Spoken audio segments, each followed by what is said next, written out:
The belief that in order to succeed, you have to burn out is incredibly entrenched in our culture. It really goes back to the first industrial revolution, when we started revering machines. And the goal of a machine is to minimize downtime. But for the human operating system, downtime is a feature, not a bug. Hey everyone, thank you so much for coming back to On Purpose, the #1 health podcast in the world. I'm so grateful that all of you are taking out time to invest in your health and well-being. You could be anywhere in the world right now, but you're either listening to this or watching this. Whether you're walking your dog, you're commuting to or from work, or maybe you're at work, maybe you're taking a break, or maybe you're at the gym. Wherever you are, thank you. Thank you so much for investing in your education over entertainment, but we're going to make this really fun too. And today's guest is someone I'm so grateful and honored to be sitting next to.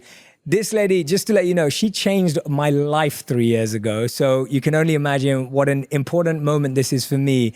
But she's someone who needs no introduction. She's the founder of the Huffington Post. She's the CEO and founder of Thrive Global and one of the most influential people in the media and world today. Her name is Arianna Huffington. Arianna, thank you so much for doing this, honestly. Thank you, Jay. I'm so happy to be here with you. Really, I've been looking forward to it all week. I'm so grateful, honestly, because we're sitting inside Thrive Global right now in New York. These are your brand new offices. They're absolutely beautiful. Thank you. Your team is amazing as always. And you've opened this up as our home and made us feel so comfortable. Anytime. But so today I've got so many things I want to dive into. I feel that you're the thought leader the world really needs today. And I'm so grateful that you've taken it upon yourself to make your mission to help people thrive all across the world. And I want to go back to your book that you called Thrive. It's a book that I believed when I read it, I just felt, I was like, I can't believe someone's actually put this all into words. I connected so deeply with it. And my big question, which I want to start off with, is today, how can our listeners redefine success for themselves? What does it mean to go through that process that you so beautifully outline? Because today we're bombarded by so many definitions of success. How did you start that process and how can our listeners do that? Well, thank you for starting with the most important question, which was the question I try to address with Thrive the book and that we are working on with Thrive the company. And basically, you know, you and I love reading philosophy, whether it's the Greeks, the Vedas, the Stoic philosophers. And the bottom line is that what is the good life is a constant priority for philosophers, trying to define the good life. What happened in our modern culture is that we shrunk down the definition of the good life to success. And we shrunk the definition of success down to two metrics, money and status/power. And that's like trying to sit on a two-legged stool. Sooner or later, you fall off. Yes. So what we're trying to teach here at Thrive and what I'd love everybody listening and watching to take home is to redefine success, to include a third metric. Nothing wrong with the first two. But the third is what completes our purpose, and it includes well-being, prioritizing our health and well-being, wisdom. I love your mission of making wisdom viral.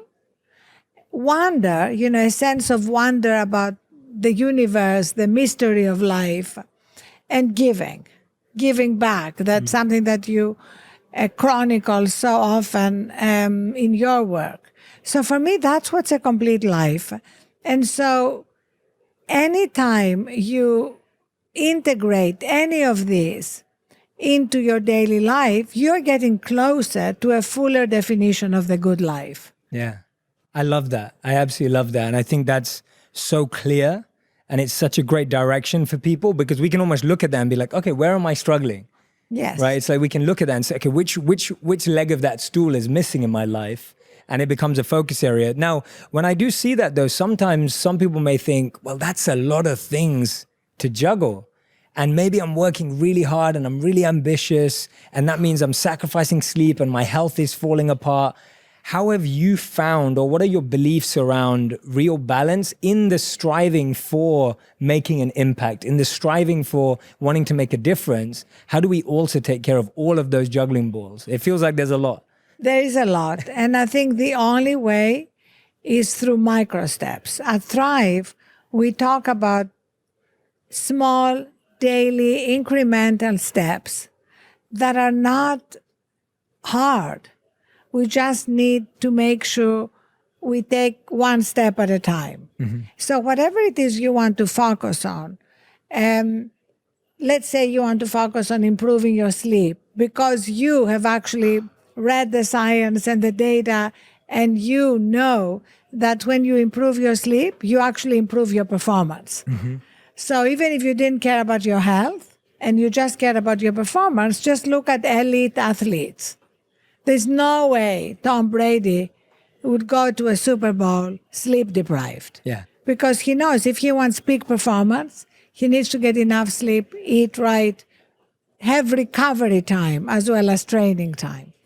So that's really what I've forgotten. So let me give you one of my favorite sleep micro steps. We have over 700, but I love the fact that you are focusing on making our conversation actionable for people.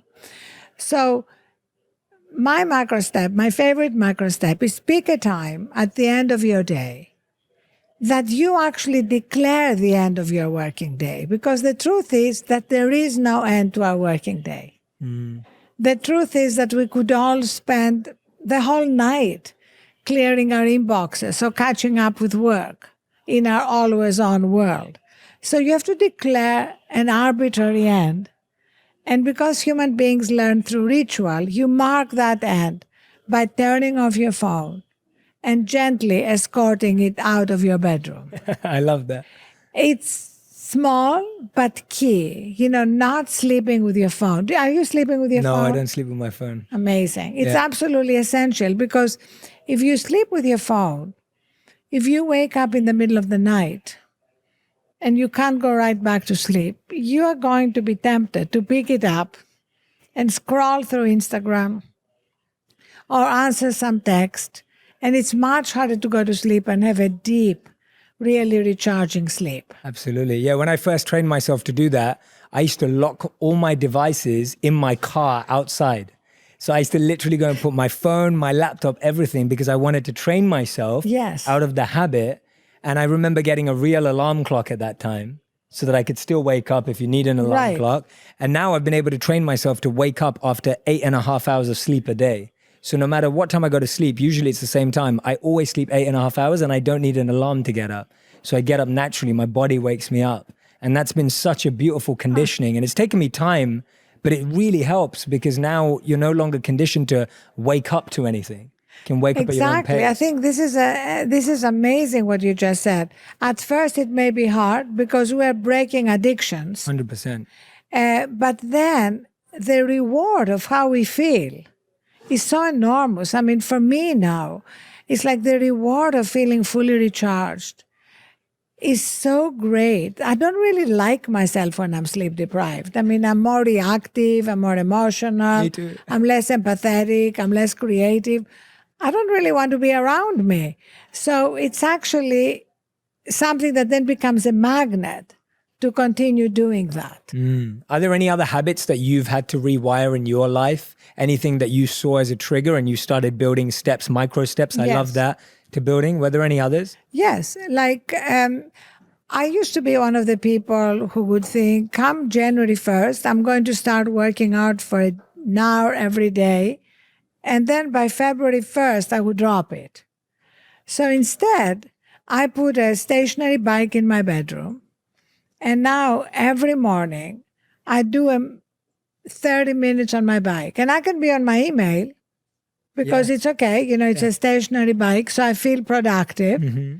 And, when I want to go harder, I just do it without going on my email. But I made it super simple. And now, honestly, I just get out of bed and I get on my bike. It's become like second nature. It's no longer an issue. Because as you know, because you're a student of behavioral science,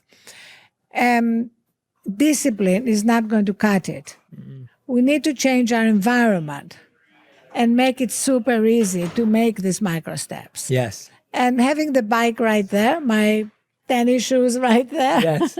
makes it much easier. Yeah, absolutely. You're breaking that chain in your mind to avoid that. I had one client that I used to coach, a very successful executive, and she loved doing yoga, but she could never make it. So we made sure that she had her yoga mat next to her bed, so she could literally roll off her bed and onto her yoga mat.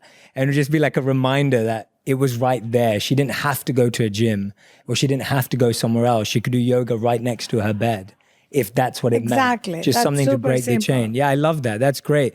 And I think I'm sure you hear this all the time. With Thrive Global yourself, you're working with athletes, celebrities, executives, directors. You're working with the busiest people on the planet, right? That's what you do every day. And you know that. And you are one of the busiest people on the planet too. And I'm sure you get people asking you, Ariana, I'm so fearful of falling behind. Yes. I'm so scared that someone important will send me a message and I'll miss it, or something will happen in the news and I didn't see the notification. How are you advising people who have that fear or insecurity that they may fall behind? So that's where changing beliefs is key.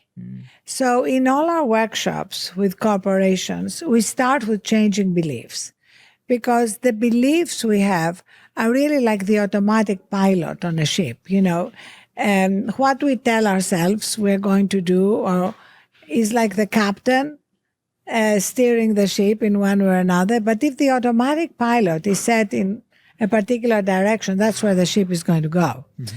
So we start by changing beliefs, because the belief that in order to succeed, you have to burn out is incredibly entrenched in our culture.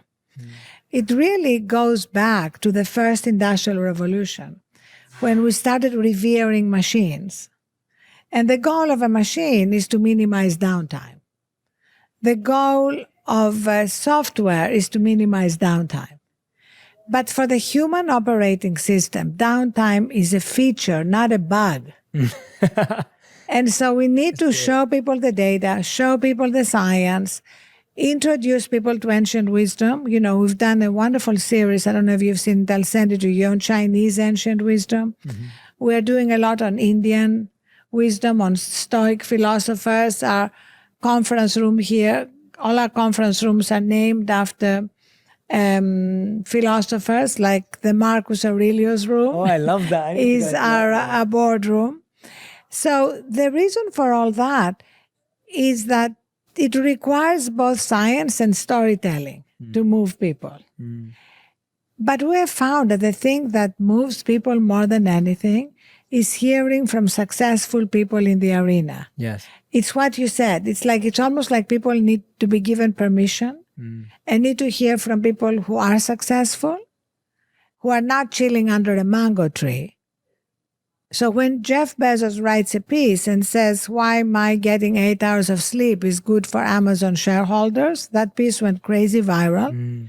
And it made a lot of people feel, if Jeff Bezos gets 8 hours of sleep, and he's not exactly slowing down, that shows that there is something here for me to look at. Mm. Or Philip Schindler, the chief business officer at Google, said to me at a dinner that he had this moment of epiphany when he came home from a trip, and his young children, he told his children, Daddy's taking you to the playground.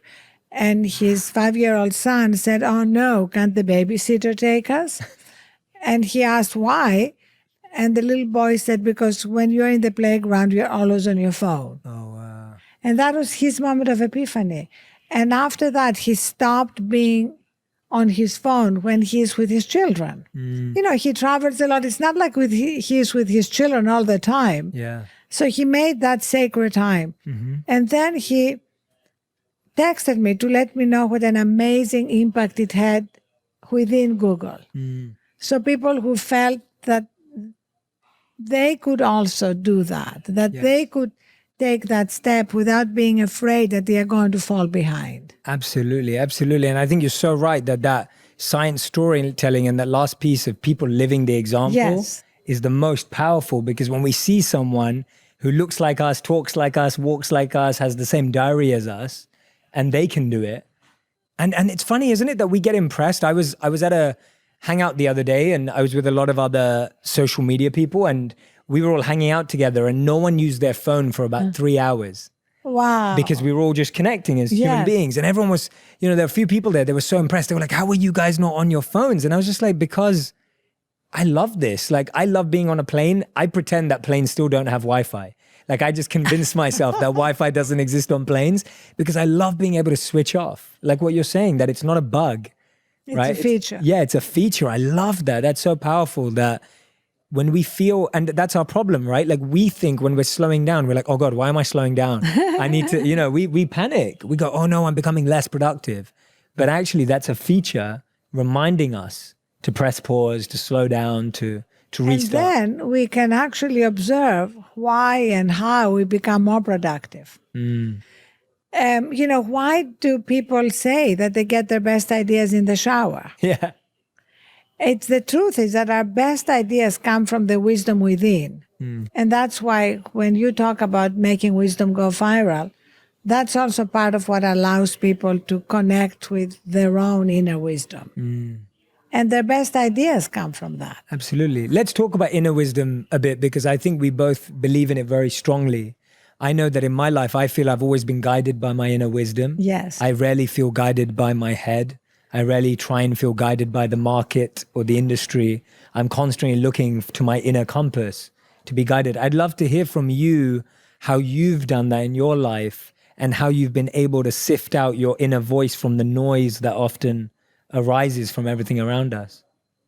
So for me, that's kind of the heart of everything I'm doing and that we're doing at Thrive, which is the truth. And that I believe is an absolute truth, that every one of us has a place of wisdom, peace, and strength inside us.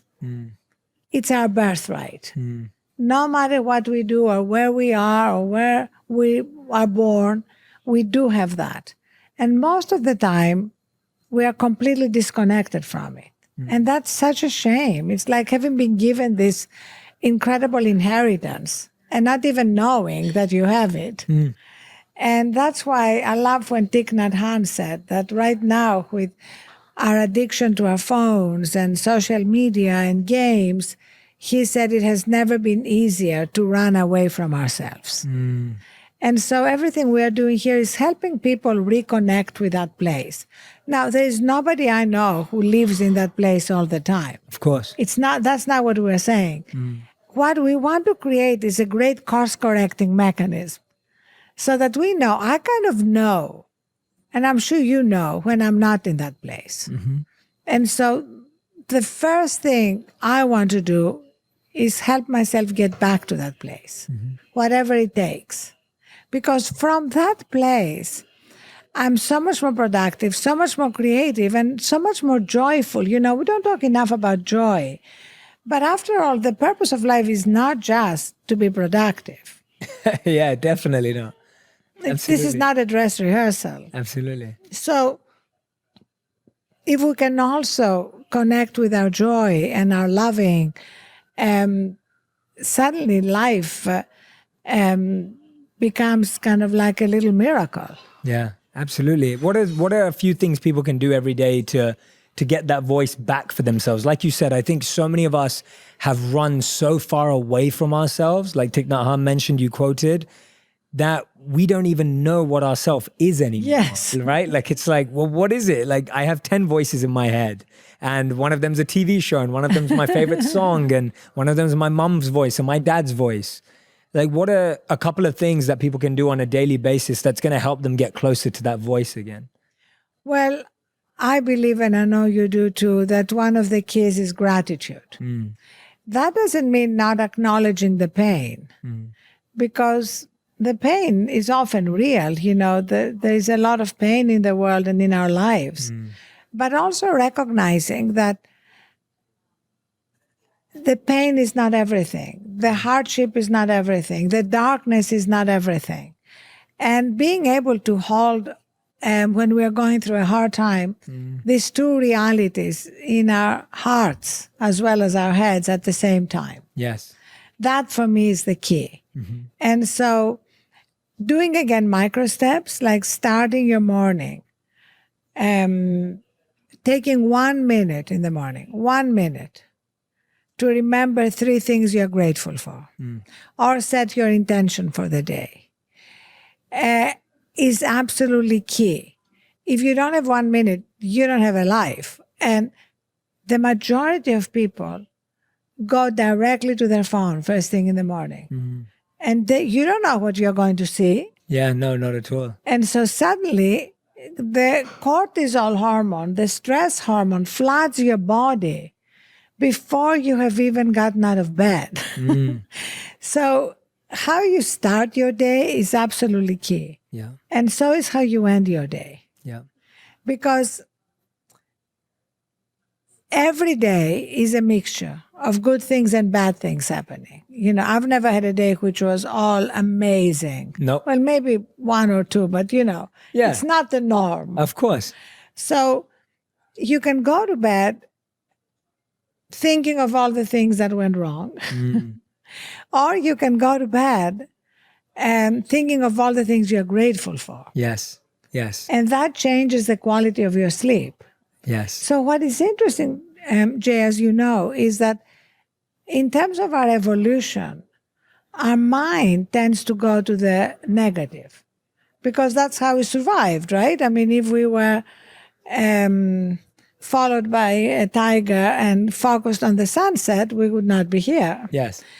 But right now, we continue to live in this fight or flight mode, even though there aren't a lot of tigers around. Definitely not. And that's what we need to change. Absolutely. And I love what you're saying, because actually I think when I lived as a monk for 3 years, one of the biggest principles we talked a lot about was how when we are asked to be grateful for something, we only remember the positive. Whereas actually, a lot of the times when we've been in our greatest pain, that's been the greatest path to our potential. Yes. That actually the pain, the suffering, the tragedy, the falling down was actually the moment of our rise and growth. And I've noticed that when I look in reflection in gratitude, or I look in hindsight, it's actually the lowest point of my life that became the birth of the best moments of my life. And it's so easy to forget that. But now when I'm going through painful moments, I'm always saying to myself, don't judge this moment as painful. Don't judge the moment, because this could be the moment that leads to the next best thing that happens to you. And so becoming grateful in that pain too.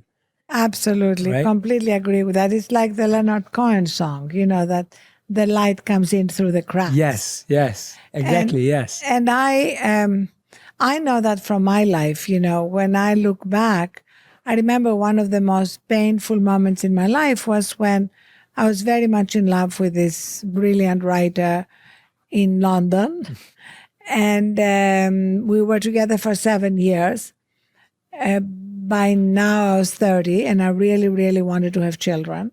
And he was clear he didn't want to have children. He only wanted to have cats. And so I had to make this tough decision. I could stay with him, but then I wouldn't have children. Or if I wanted to fulfill that dream, I would have to leave him. Yeah. And it was an incredible moment of heartbreak. I really left London and moved to New York to put the kind of the ocean behind us. And yet, when I look back now, that one thing changed my life. So what was like the hardest moment at the time became the moment that allowed me to move here, have my children, build the Huffington Post, launch Thrive, be here with you. And it all happened because a man wouldn't marry me. Yeah, it's crazy. So I say we all need to look back and look at all the things that were terrible heartbreaks and what did they lead to. Yes, absolutely. Mine, funny, I don't think you know this. Mine, funnily enough, was I obviously moved to New York to work with HuffPost when we were together. And then you left to start Thrive. And I left HuffPost at the same time. And that was one of the toughest periods in my life because I had all these views and things were growing online, but I no longer had my sponsor in you of someone who greatly believed in my work. Yes. And at that time, I really had to be the person who believed in myself and build my own world. And so I went through one of the toughest periods of my life because I went from having someone who believed in my work, someone incredible, influential like yourself, to having no one, to then having to do it myself. And it was the best thing that happened to me. And that was only 2 years ago. And it's amazing. Yeah, and it was just one of those moments that I'm so grateful for, because otherwise I would have carried on doing what I was doing, and it would have been nice. It would have been okay. There would have been nothing bad about it. But it gave me a launch pad to a new life. And so I'm very grateful that you started Thrive Global for many reasons, but also for the reason because it allowed me to be born myself again. I love that. And I think we all should be doing more to tell the stories of these heartbreaks and what they led to. Yes. Because nobody who has succeeded has had like a linear path where everything went great. Absolutely. Absolutely. And I'm really glad you brought up having children, because that was actually my next topic. So I wanted to talk to you about that. And I have this thing. I talk about making wisdom go viral. I talk a lot about wisdom. My 3 areas are self, love, and work. Those are my 3 areas which I believe I have some insight on, or I've loved and deeply want to help people with. Now, there's one area of my life that I have no wisdom on, and that's parenting, right? I'm not a parent yet. I don't claim to have any wisdom on parenting, but I have a lot of my audience and my community that loves asking questions. So one of the biggest questions I get asked right now is, Jay, I feel a lot of mum guilt of working on my passion, building my passion, but then having to be there for my children and wanting to be there too. And I hear that a lot. I'm sure you've heard it for a long, long time, but I hear it a lot. So I wanted to ask someone who, and I've seen you with your daughters, you have a beautiful relationship with them. They have a beautiful relationship with you. It's so real and genuine. And at the same time, you're someone who is continuing to innovate, continuing to be a pioneer. How have you not mastered that, because I know you won't even say you've done that, but how have you managed that? And how have you continued to live your passion, build your passion, impact lives, and maintain a real bond with your children? Well, first of all, the mom guilt is kind of pretty much universal. Yeah. And I really feel sometimes that they take the baby out and they put the guilt in. That's how universal it is. And we've just launched a parenting workshop, and it's going to be part of our digital product that helps women through micro steps, and men too, because men have it, although not to the same extent, to recognize that if you follow your passion, you're going to be a better parent. Because if you think that by not following your passion, I mean, first of all, for most people in the world, it's not even a choice, because people work, they need to make a living.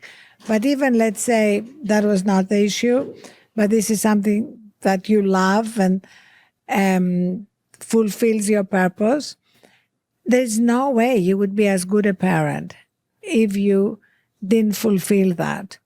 And also, I find that what matters most is when you are with your children to be fully there. I think the worst thing that we do as parents is multitasking. Yes. The idea that I'm with my child, I'm having dinner, or I'm helping with their homework, and I'm surreptitiously looking at my phone. Yes. That's the thing that is really painful for the child. I mean, children take this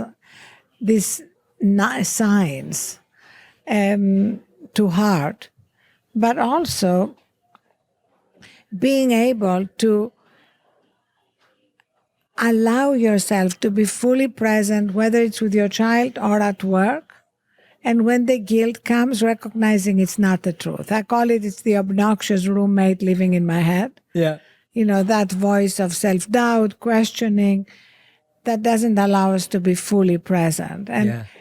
And for me, my daughters know that however busy they are, they come first. Yeah. So if they need me, I will drop anything to be with them. That's what really matters to children, that sense of unconditional loving. Yeah. What I love about what I'm hearing from you as a future father is that when I have kids, I really believe that because I'm getting to do what I love every day and I'm passionate about it, I'm going to have that energy cascade onto my children. They're going to experience my joy. But if I was to give all this up, and even if I was with them 24/7, I'd probably drive them mad because I wouldn't have anything to give them. Like, what am I going to offer them? And so I love that. And so even if you're a parent out there and you're listening right now, and it's not about changing your career or doing your passion, it could just be doing your hobby once a week, taking a mum's night once a week, hanging out with your friends once a week, whatever you need to refuel, your kids are going to feel that energy. That's the key, whatever you need to refuel. Because when we're not refueled and we give from a place of being empty and depleted, it's not real giving. I mean, we all have to do it and we all had to do it, but giving from our overflow is just amazing. Yeah, absolutely. Giving from our overflow. That's exactly it. And if we're not overflowing, then we are just giving from our half-filled cup. Yes. Or our quarter-filled cup. And that's or our empty cup. Or our empty cup. And that's why we're feeling drained and dried up. So what I really want to understand is, how have you changed what you do to refuel over the years? Yes. So from the moment when you were building a company through to now, I want to know that, because I also think that a lot of people's methods for refueling change over time, and we get scared when our methods change. So when you were in your teens, you used to go and party. And when you're in your 30s, I know, or 40s, some people are still trying to do the same thing to refuel as they were, and it doesn't work the same, or it doesn't feel the same. So how have yours changed? Well, that's part of being connected with ourselves and getting the signs. I mean, I was blessed to have an amazing mother who was very connected with her own wisdom and ancient wisdom. And even though she never went to college, she was self-taught. And she taught my sister and me to meditate when I was 13. And I didn't do it consistently at the beginning, but it definitely was an incredible gift. So I bought into the delusion that the only way to succeed is to be always on, to sacrifice my own health and well-being, which is absurd. You know, we claim to be data-driven. The data is so clear. That's not what works. I mean, look at the founder myth. Over 3/4 of startups fail. So there's something wrong about the assumption that you have to be always on to succeed. Look at Elon Musk. I mean, he's a brilliant visionary. But what he's doing by exhausting himself and tweeting in the middle of the night things that are not true about taking his company private, leading to SEC investigations, having to step down as chairman, paying a $20 million fine. How can this be good for the company you are building? So whatever it is that we are all doing, finding our own ways to refuel is key. For me, the foundation of my refueling became sleep. I even wrote a book, as you know, The Sleep Revolution. It's a great book. It's a great with book. all the latest science about why it is so essential, because sleep is not optional. It's an incredibly active time for the brain. It's the only time when the brain can clean up all the accumulated toxins from the day. And it is essential to our health and to our cognitive performance. So that's my number one thing. My number two thing that we teach a lot here is the recognition that it takes 1 minute to course correct from stress. It's not like a long time, but you need to do it every time you feel you're stressed out. So we are launching a behavior change platform, and this product is at the heart of it, to help people when they are stressed to get a recommendation for a micro step. And the micro step can be as small as closing your eyes here, or even not closing your eyes if you're in a public space and you don't want to, and consciously focusing on your breathing. Literally, I mean, I did a 1 minute meditation at Dreamforce. When you sat on the cloud. I love that. I sat on the cloud, and I just put it on my Instagram a couple of days ago, because it is so simple. And, you know, if you practice it and take 1 minute, it's just extraordinary how you course correct from stress. And, you know, nobody's going to eliminate stress from their lives. what we're looking for is not to make it cumulative. Yes. One of the things I think we have to realize is that what you're pointing out is that there's acute stress and chronic stress. And acute stress is good sometimes. We need that kind of like, oh my God, I need to get this done. It's important. We all feel stressed before we go and give a keynote, or you feel stressed before a big meeting at work. But it's the chronic stress. It's that repeated stress. It's the stress that's underlying and building up, like you said, cumulative stress. That's the one we really need to be wary of. Exactly. So just to give you an example, at Thrive, we're not a 9-to-5 company. We have huge ambitions. People work hard. But we tell everybody, if you have a project that requires you to pull an all-nighter or do extra intense work, take Thrive time after that. That is the key. Don't continue working as though you had not expended extra energy and are depleted. Yes. Because if you do that, just look at the data. Either you're going to get sick because your immune system is going to be compromised. So you may think you're powering through or grinding through. Your body is going to let you down. Yeah. And also, your decisions and your work are not going to be as good as they could have been. Absolutely. And I love your consistent point about the data is showing this. Like the data is showing this. Yes. If we're data driven, there's no debate. There's no debate. Yeah, the data. It's not my opinion. Yes, exactly. Yeah, it's not your opinion. It's not a philosopher's opinion. It's not the opinion of, let's be fluffy and let's believe in well-being. It's data driven. So wellness is a 4.3 trillion category. Yes. But it's not defined. Yes. It can mean anything. It can mean warm and fuzzy things. Yes. Nothing wrong with them, but that's not what we're talking about. No. We're talking about hardcore, science-driven, data-driven realities, which also happen to be validating ancient wisdom. That's what I love. Exactly. Yeah. And I love that because when I started reading your books, which I highly recommend, Sleep Revolution and Thrive, like they're two of my favorite books.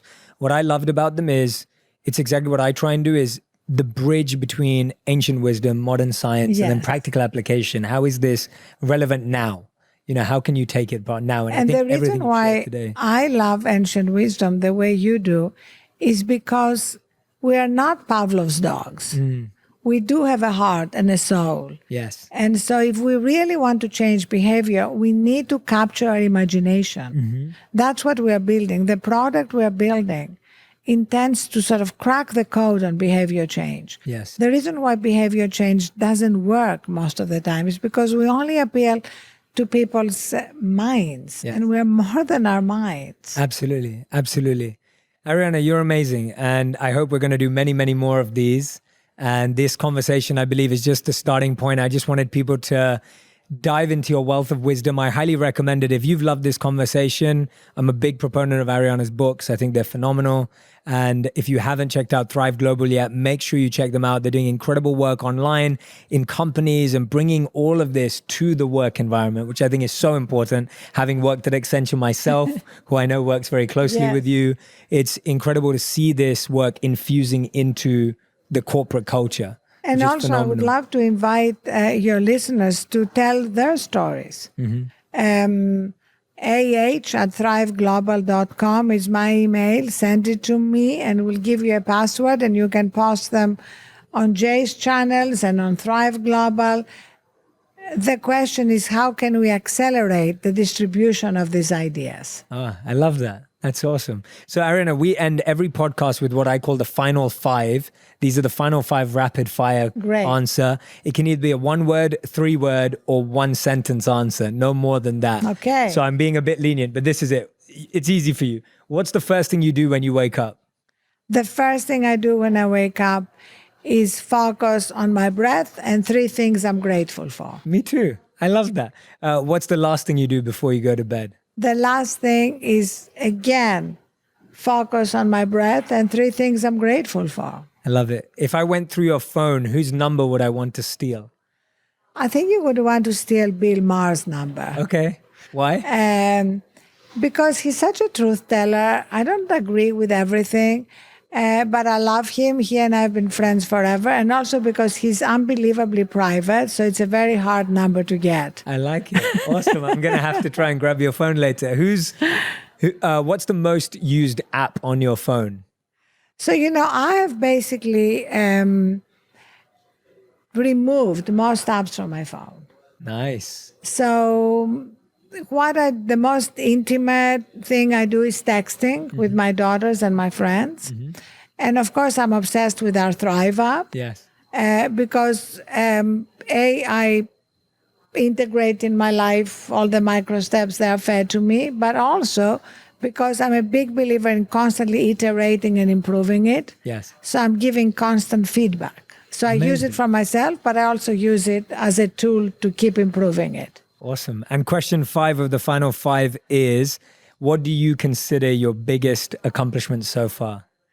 Oh, absolutely. Without question, my 2 daughters. I love that. I love them so much. My oldest daughter just got engaged, and I'm so happy because I saw the pictures. her fiancé, somebody I love, that I actually hired for the Huffington Post. Oh, no way. Oh, that's amazing. I didn't know that part of it. Well, he now works with Jeffrey Katzenberg and Infatuation. Yeah. Oh, Infatuation, yes. Yeah, which is one of the companies that he identified and they invested in.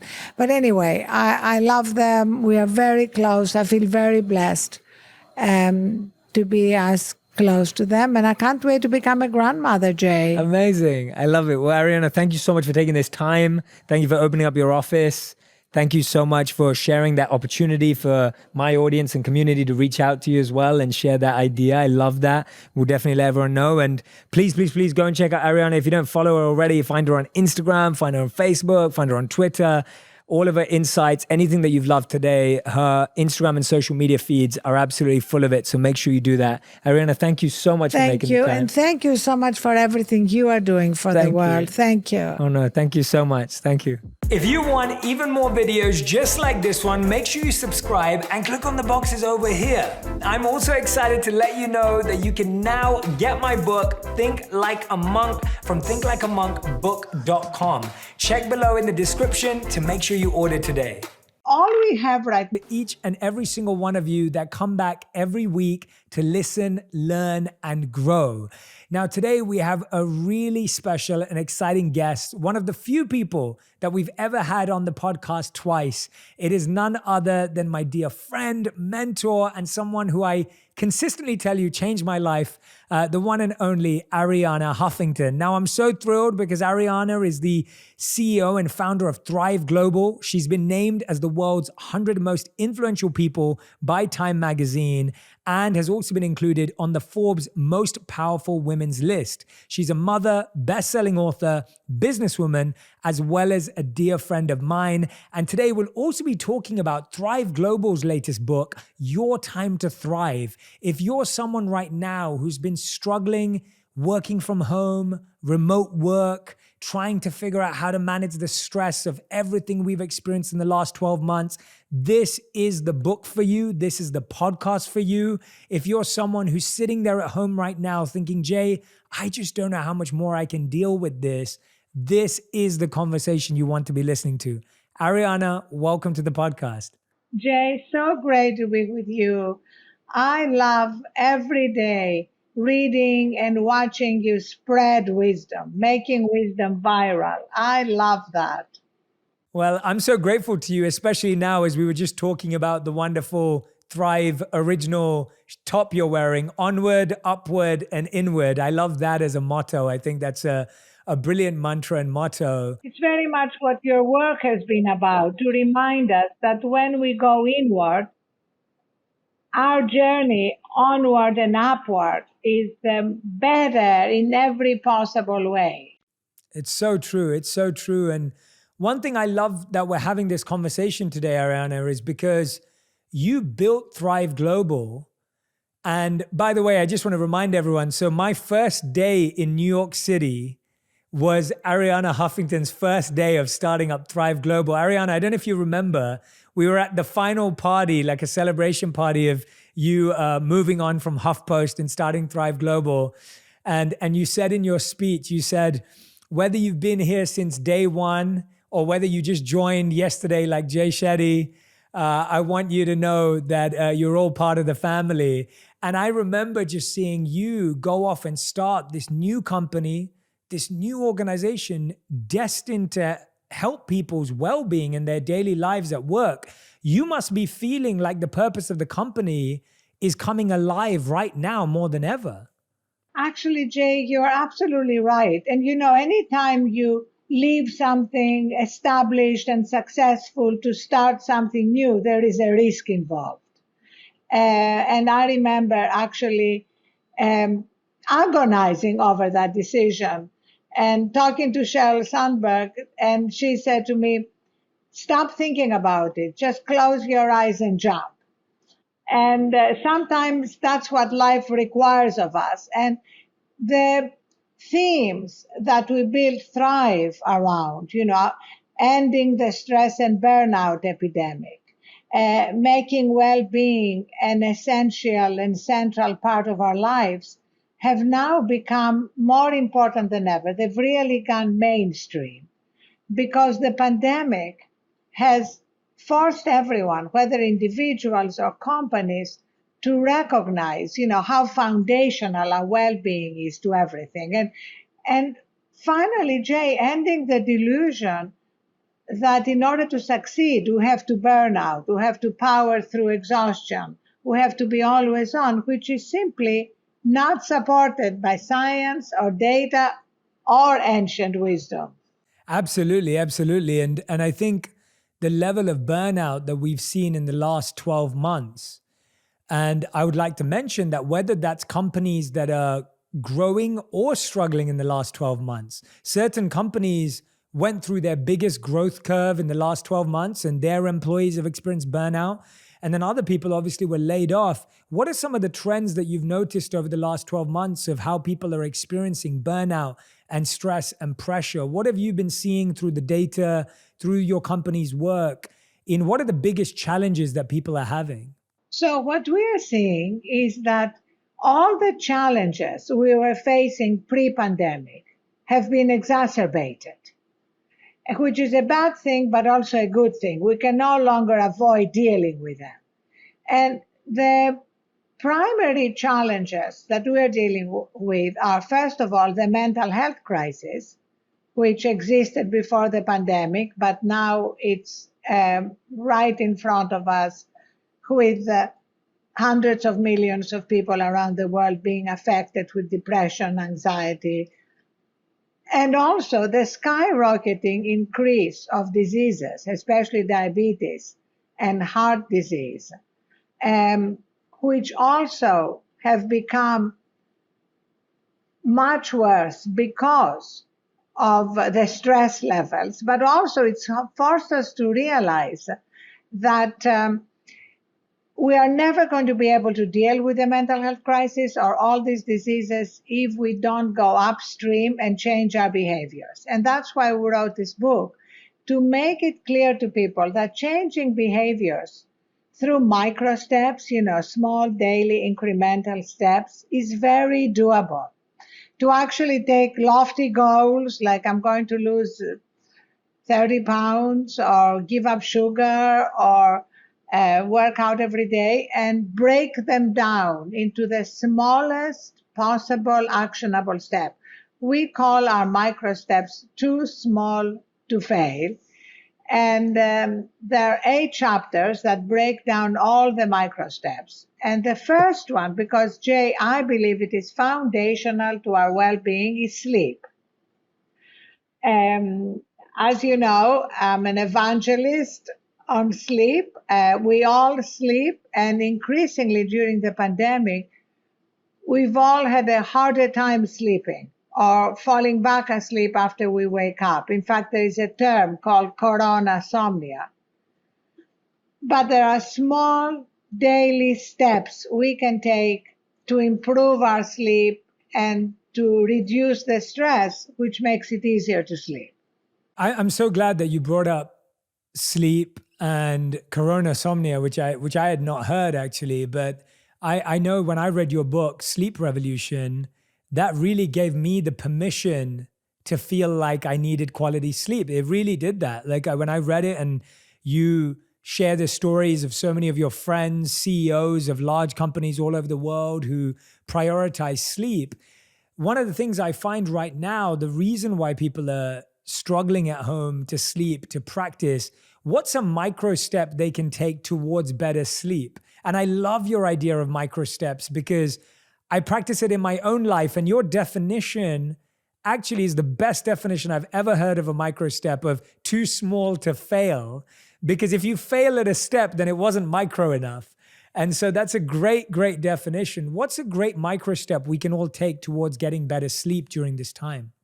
So, Jay, actually, out of all the hundreds of micro steps in the book, my absolute favorite is to pick a time at the end of the day that you declare the end of your workday, and to mark this end with a ritual, because, we are creatures of rituals. And the ritual is turn off your phone and charge it outside your bedroom. Now, you may say to me, Ariana, that's too big a micro step for me. I'll say, not a problem. Jay, can you pick one day a week when you can do that? Maybe Friday night or Saturday night. Just start wherever you are. If you say, no, Ariana, that's too big a step for me, I say, okay, can you just put your phone on airplane mode? But instead of putting it on your nightstand, which 72% of people do, put it somewhere further away. So if you wake up in the middle of the night and you can't immediately go to sleep, most people, Jay, go to their phone. And that's like allowing your day life with all its challenges and problems to invade your night life, which is the time to really deeply surrender to sleep and recharge. So that's my favorite micro step. That's a brilliant micro step. And I love how compassionate and empathetic you are in simplifying it and making it easier every time. I love that micro step. I think it's absolutely brilliant. And I remember years ago, you built those beautiful Thrive phone beds. Yeah, they're fantastic. And the phone bed is great if anybody listening has children and they're about to be given their first phone. We have this charging station that looks like a little phone bed. You can put the phones under the blanket, tuck them in, and reconnect in the morning. So you teach your children like phone hygiene, which is your phone and you don't sleep together. I think it's brilliant. I think it's such a cool idea, and you've made it trendy again for people to know how to have these habits. And I think what I like about your approach, Ariana, is that it's very real, and even that it's almost comedic. It's funny. It's playful. It's not like this harsh discipline. It's not military. There's this love and joy behind it. I see on Instagram you're always posting joy triggers. I always post your joy triggers. You are my go-to. I love it. You are my go-to place for joy triggers, and we both recognize the importance of joy. In fact, for me, Jay, joy is a barometer of how I'm doing. It's like at some point in my life, I knew I could be effective and productive, right? I didn't have to prove that to myself anymore. So my test now is, am I bringing joy into my daily life? I'm not talking about all the time. I mean, I'm dealing with challenges. I'm dealing with problems. I'm working on my own reactivity. I'm a work in progress. I'm on this journey. But if I can't find joy in what I'm doing, it means that I need to course correct. It's almost like a sign for me to course correct. And that's like the key to all our micro steps. To recognize that we all have this place of wisdom, peace, strength in us. It's like our birthright, right? And nobody lives there all the time. And the opportunity now is to be aware of when we are not there and how quickly can we course correct. It's almost like on course, off course, on course, off course, and a judgment-free zone.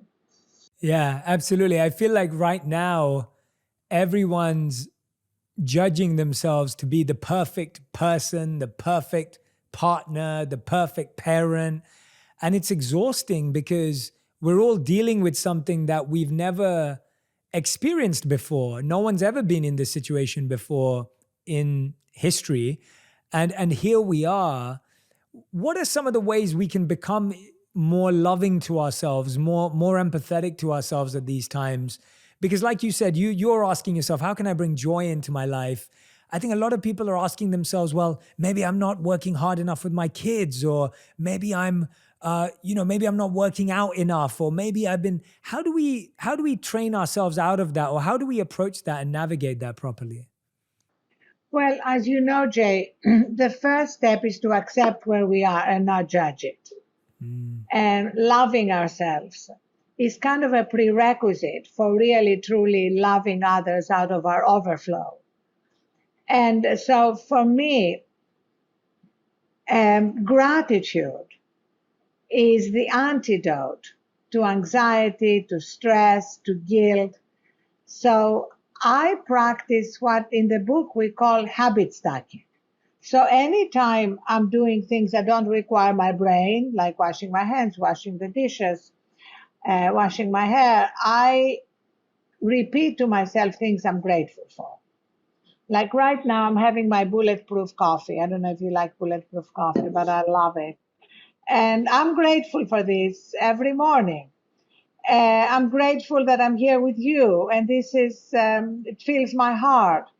Um, I'm really very grateful every day that I do work that is meaningful, going back to on purpose, and has an impact on people's lives. I feel extremely grateful for that. So remembering all these things constantly, literally, Jay, as you know, moves us from the sympathetic nervous system, the fight or flight nervous system, to the parasympathetic nervous system. Gratitude and anxiety cannot coexist.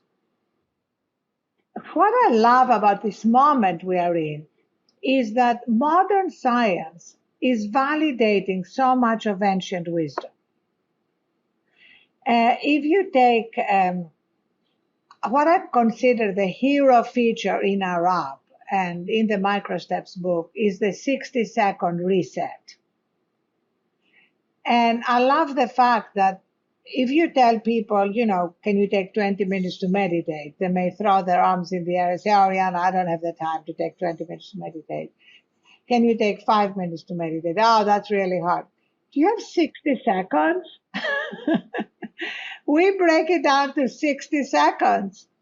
And 60 seconds, another favorite micro step in the morning, before you go to your phone. 60 seconds to set your intention for the day, to take deep conscious breaths, to remember what you're grateful for, anything, kind of almost like reconnect with yourself before the world comes at you. And so that is at the heart of every religion. If you look at Islam, let's take Islam. I mean, the call to prayer is kind of unbelievable. It's like these tiny interventions during the day when you have to get up from what you're doing, stretch, which is great, and reconnect with something larger than yourself. And every religion, Judaism, Christianity, Buddhism, have like these short moments, that, having been a monk, that bring us back to center. So we've integrated that in our app and in the micro steps for anybody who feels overwhelmed with their to-do list or their Zoom fatigue or whatever they're dealing with.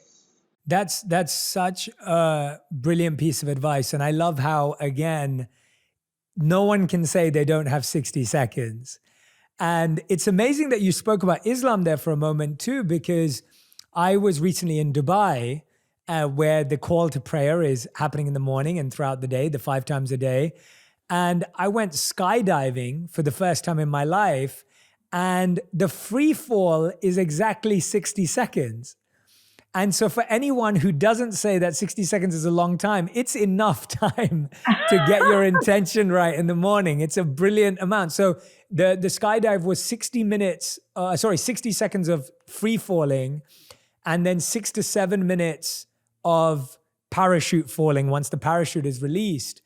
And now that you're saying that, when I was in that 60 seconds of free fall, I was trying to meditate and pray and experience, and you can achieve a lot in 60 seconds. And so I think that is for anyone who's there going, well, 60 seconds, what am I going to do in the morning? We don't realize we pick up this within 3 seconds or 1.5 seconds.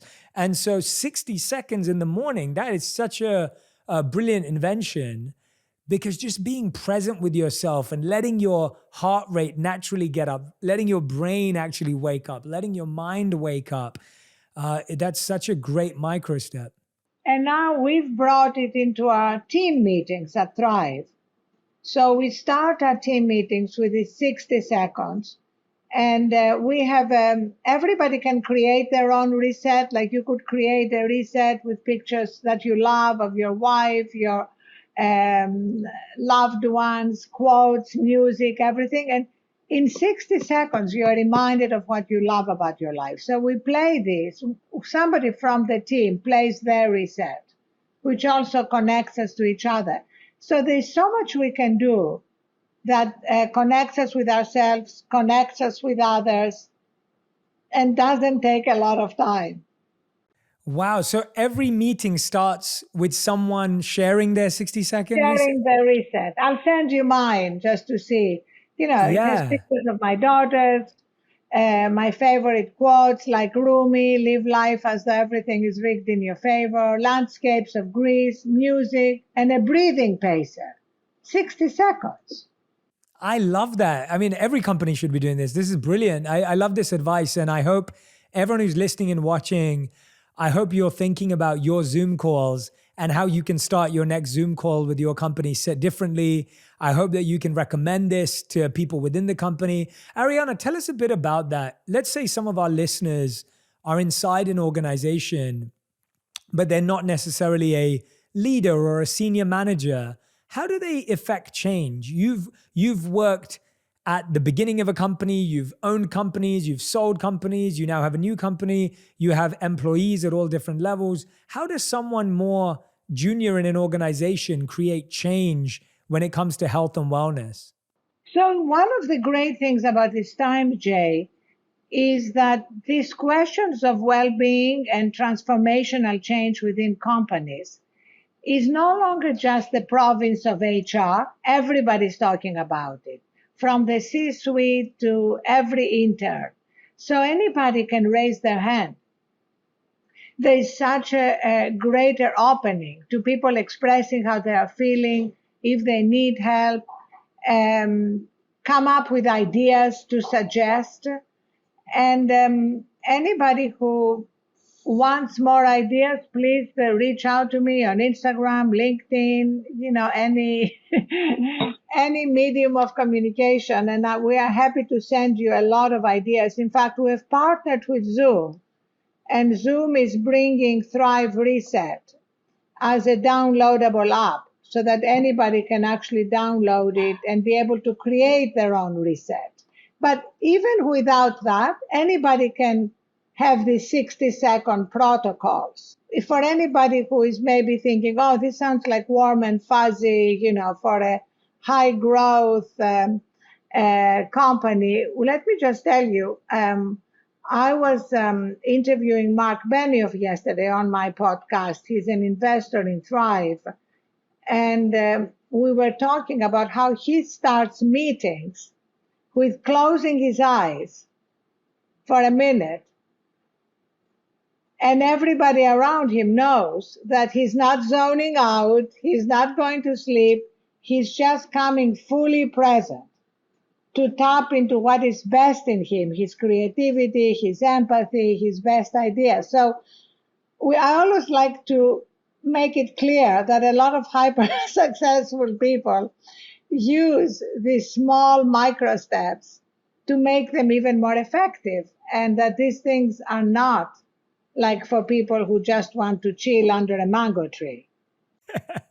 Absolutely. No, I think I love that you've built an app into Zoom that's a Thrive Reset. I think that's fantastic. I think that we live at a time where we need these digital tools to remind us of being more present with our physical, mental, and emotional and spiritual selves. Because we've become so wired to our devices, we need our devices to help us in that process. How have you found, though, Ariana, that a lot of people just feel this addiction to scrolling? And you've worked with Tristan, who is obviously the social dilemma. I remember when you introduced me to Tristan's work years ago, before the social dilemma even came out. Tell us a bit about that approach that you've seen through your micro steps with people's addiction to scrolling endlessly. Like me and you look for joy triggers, but what if people are just scrolling on Instagram and TikTok and losing themselves in that? How have you found to help people remove that addiction from their lives? Well, first of all, it is a real addiction. And that's why our second chapter in the book is called Unplugging and Recharging. How can we unplug from what has become so dominant in our culture? Basically, everybody in our lives is competing with our phone. Your wife, your children, your friends, it's as though this thing is the most interesting thing in our lives and we can't separate ourselves from it. So, as Thich Nhat Hanh said, it has never been easier to run away from ourselves. Yet at the same time, we can use, paradoxically, digital tools to help us disconnect from technology. It is a paradox, but truth is often paradoxical. So, the reset example is one of them. But the fundamental problem of our addiction, because it is real, requires us to take steps. For example, if you are particularly addicted to Instagram, take it off your front page so that you have to download it. You have to be intentional to go there. I mean, there's great stuff on Instagram. Really, I mean, I love following you, and I get joy from the quotes and from everything you have. But there's so much that leads to comparisons, that makes people feel less than, that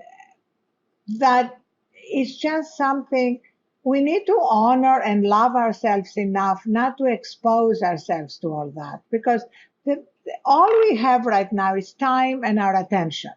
So where our attention goes needs to be really carefully thought out. And therefore, that's where self-knowledge comes in. As my compatriot Socrates said, the unexamined life is not worth living. So we need to examine our lives, examine our habits without judgments, and just begin with micro steps. If you can't take a social media account you're particularly addicted to off your phone, can you move it to gray? Can you end all notifications that are not personal? I have no notifications on my phone. I don't get breaking news because, first of all, 99% of the time it's not breaking. And second, anytime I don't want to be constantly interrupted. That's how we need to see that. Anytime I want to get the news, I go get the news. But it's on my timing. Yes, I love what you said there of setting the time of when do we want a piece of information? When do we want to reach out to this person? When do we want to connect with this idea? I think that what you just said is intentional, curated living. And unfortunately, our world has made us unintentional livers. We live unintentionally and unconsciously, where we're just exposed to whatever anyone feels like exposing us to. And then, you may not be in the right mindset to take on some breaking news. And I loved what you said. Half the time, breaking news is not even breaking news. It's just trying to get our attention. Tell me about Ariana. What do you think has been your biggest challenge in the last 12 months personally? And also, what has been your biggest opportunity that you've seized and that you've gained and grown with in the last 12 months?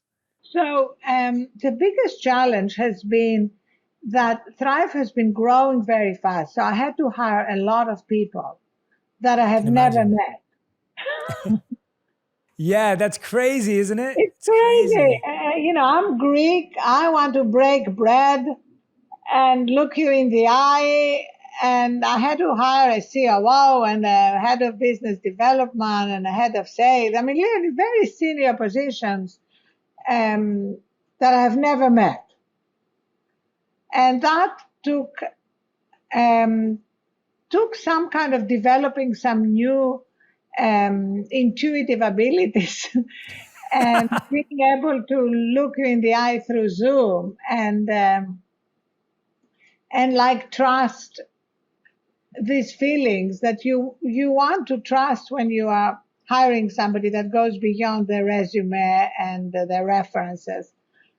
The the best thing has been that in this year of incredible pain and grief, we can never underestimate that. It's been a year of unbelievable losses of life, financial losses. We also have a catalyst for transformational change. And as you know, Jay, transformational change is hard. Like we have known for a while that we had to change the way we work and live, that the breathless, frenetic way we're living is not sustainable. We have known for a while that the growing inequalities in our country are unsustainable and unjust, racial inequity.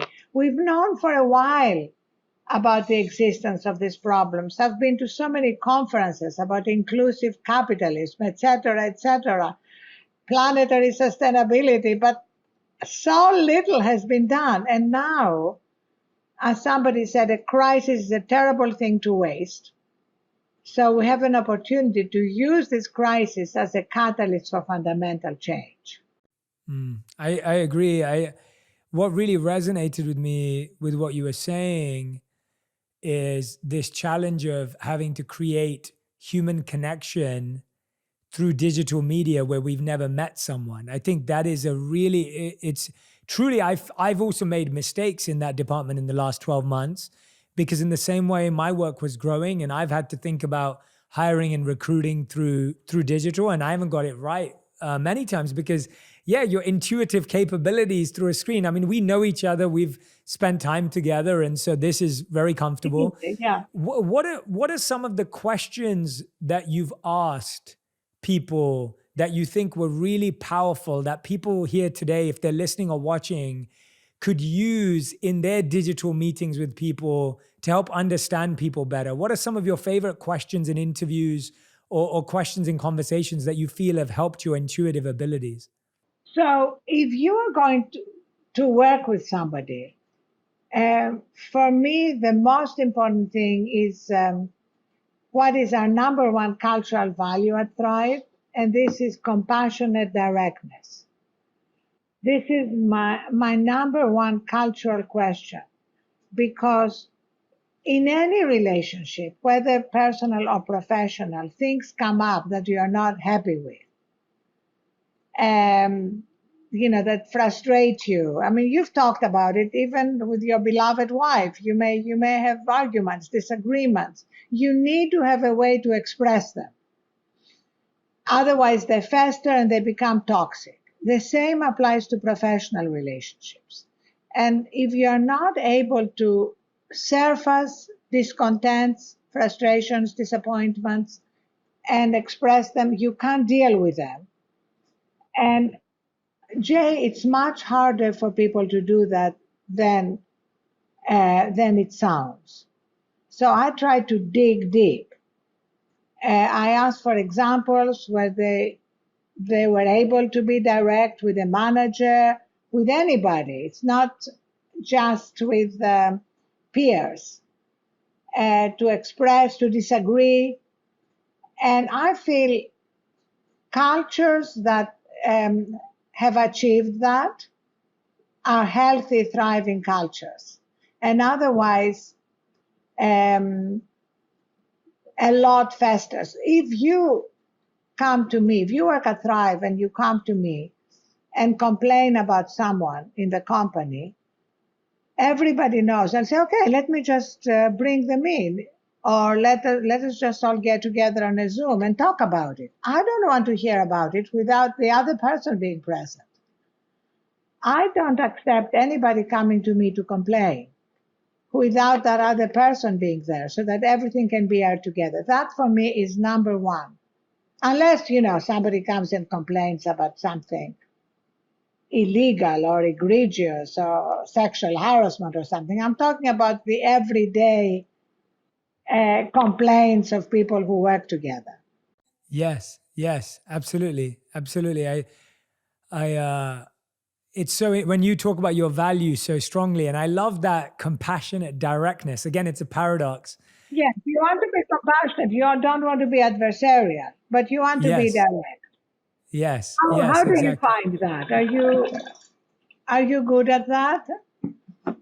You know what, Ariana? I've realized that recruitment is a completely different skill to the attracting of energy in your life. So I feel like me and my wife have very similar values, and we've found that, thankfully. And I have really good friends, and I have really good relationships. But I find that recruitment is a real challenge. It's difficult to truly understand if you can be of service to that person, and if that person is also going to serve with the same values. And I think I'm learning. I think I'm genuinely speaking, I'm learning. I'm reading a lot about it. That's why I'm asking you about it. It's very useful.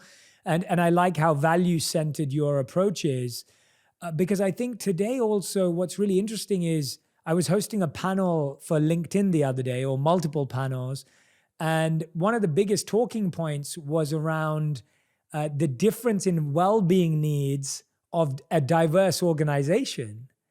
So realizing that people from different demographics, different genders, different backgrounds, different walks of life need different support in well-being. What are you seeing in how well-being and diversity affect each other in the programs that you're implementing, especially when it comes to unconscious bias? It also comes to a lack of sensitivity to understanding someone's background.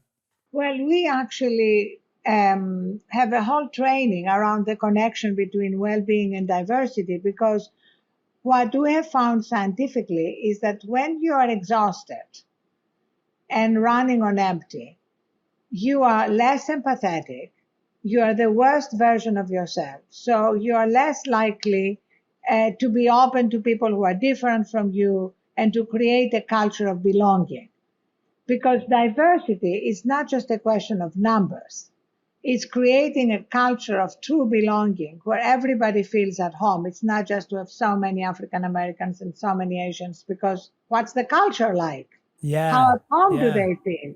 How do they connect with everyone? So again, micro steps. Going back to the recruiting conversation, and that applies to people applying for jobs as much as to people hiring. Never enter that conversation if you are tired. I know it sounds very simple, but anytime I've interviewed and I'm tired, I miss all the subtle things. Yes. And also psychologically, you just want to cross one more thing off your to-do list. So you are more likely to just say, okay, good, that sounds good enough. Especially in times like we're living through now, when we can't just do maintenance. Like these times are challenging. We need to be able to access our creativity and our empathy and the best in us. And that's why it's more important than ever to prioritize our well-being. How do you know, as someone who's been so successful, how have you known when to push and when to press pause? Because I feel that as you're on a journey of acceleration and growth and momentum, even when you're doing what you find purposeful, like I love what I do, but I work really hard at it. And over time, I've had to understand this balance between pushing and pressing pause. How have you find that? Like, how does someone know when to push forward, when to work a bit harder, when to stay up at night versus when to start pulling back? How do you find that balance? Well, first of all, Jay, I've done it wrong so many times, including, as you know, finally collapsing from doing it wrong and hitting my head on my desk and breaking my cheekbone. So I learned the hard way and through a painful wake-up call. And what I'm clear about now is, first of all, there is no such thing as balance. Mm-hmm.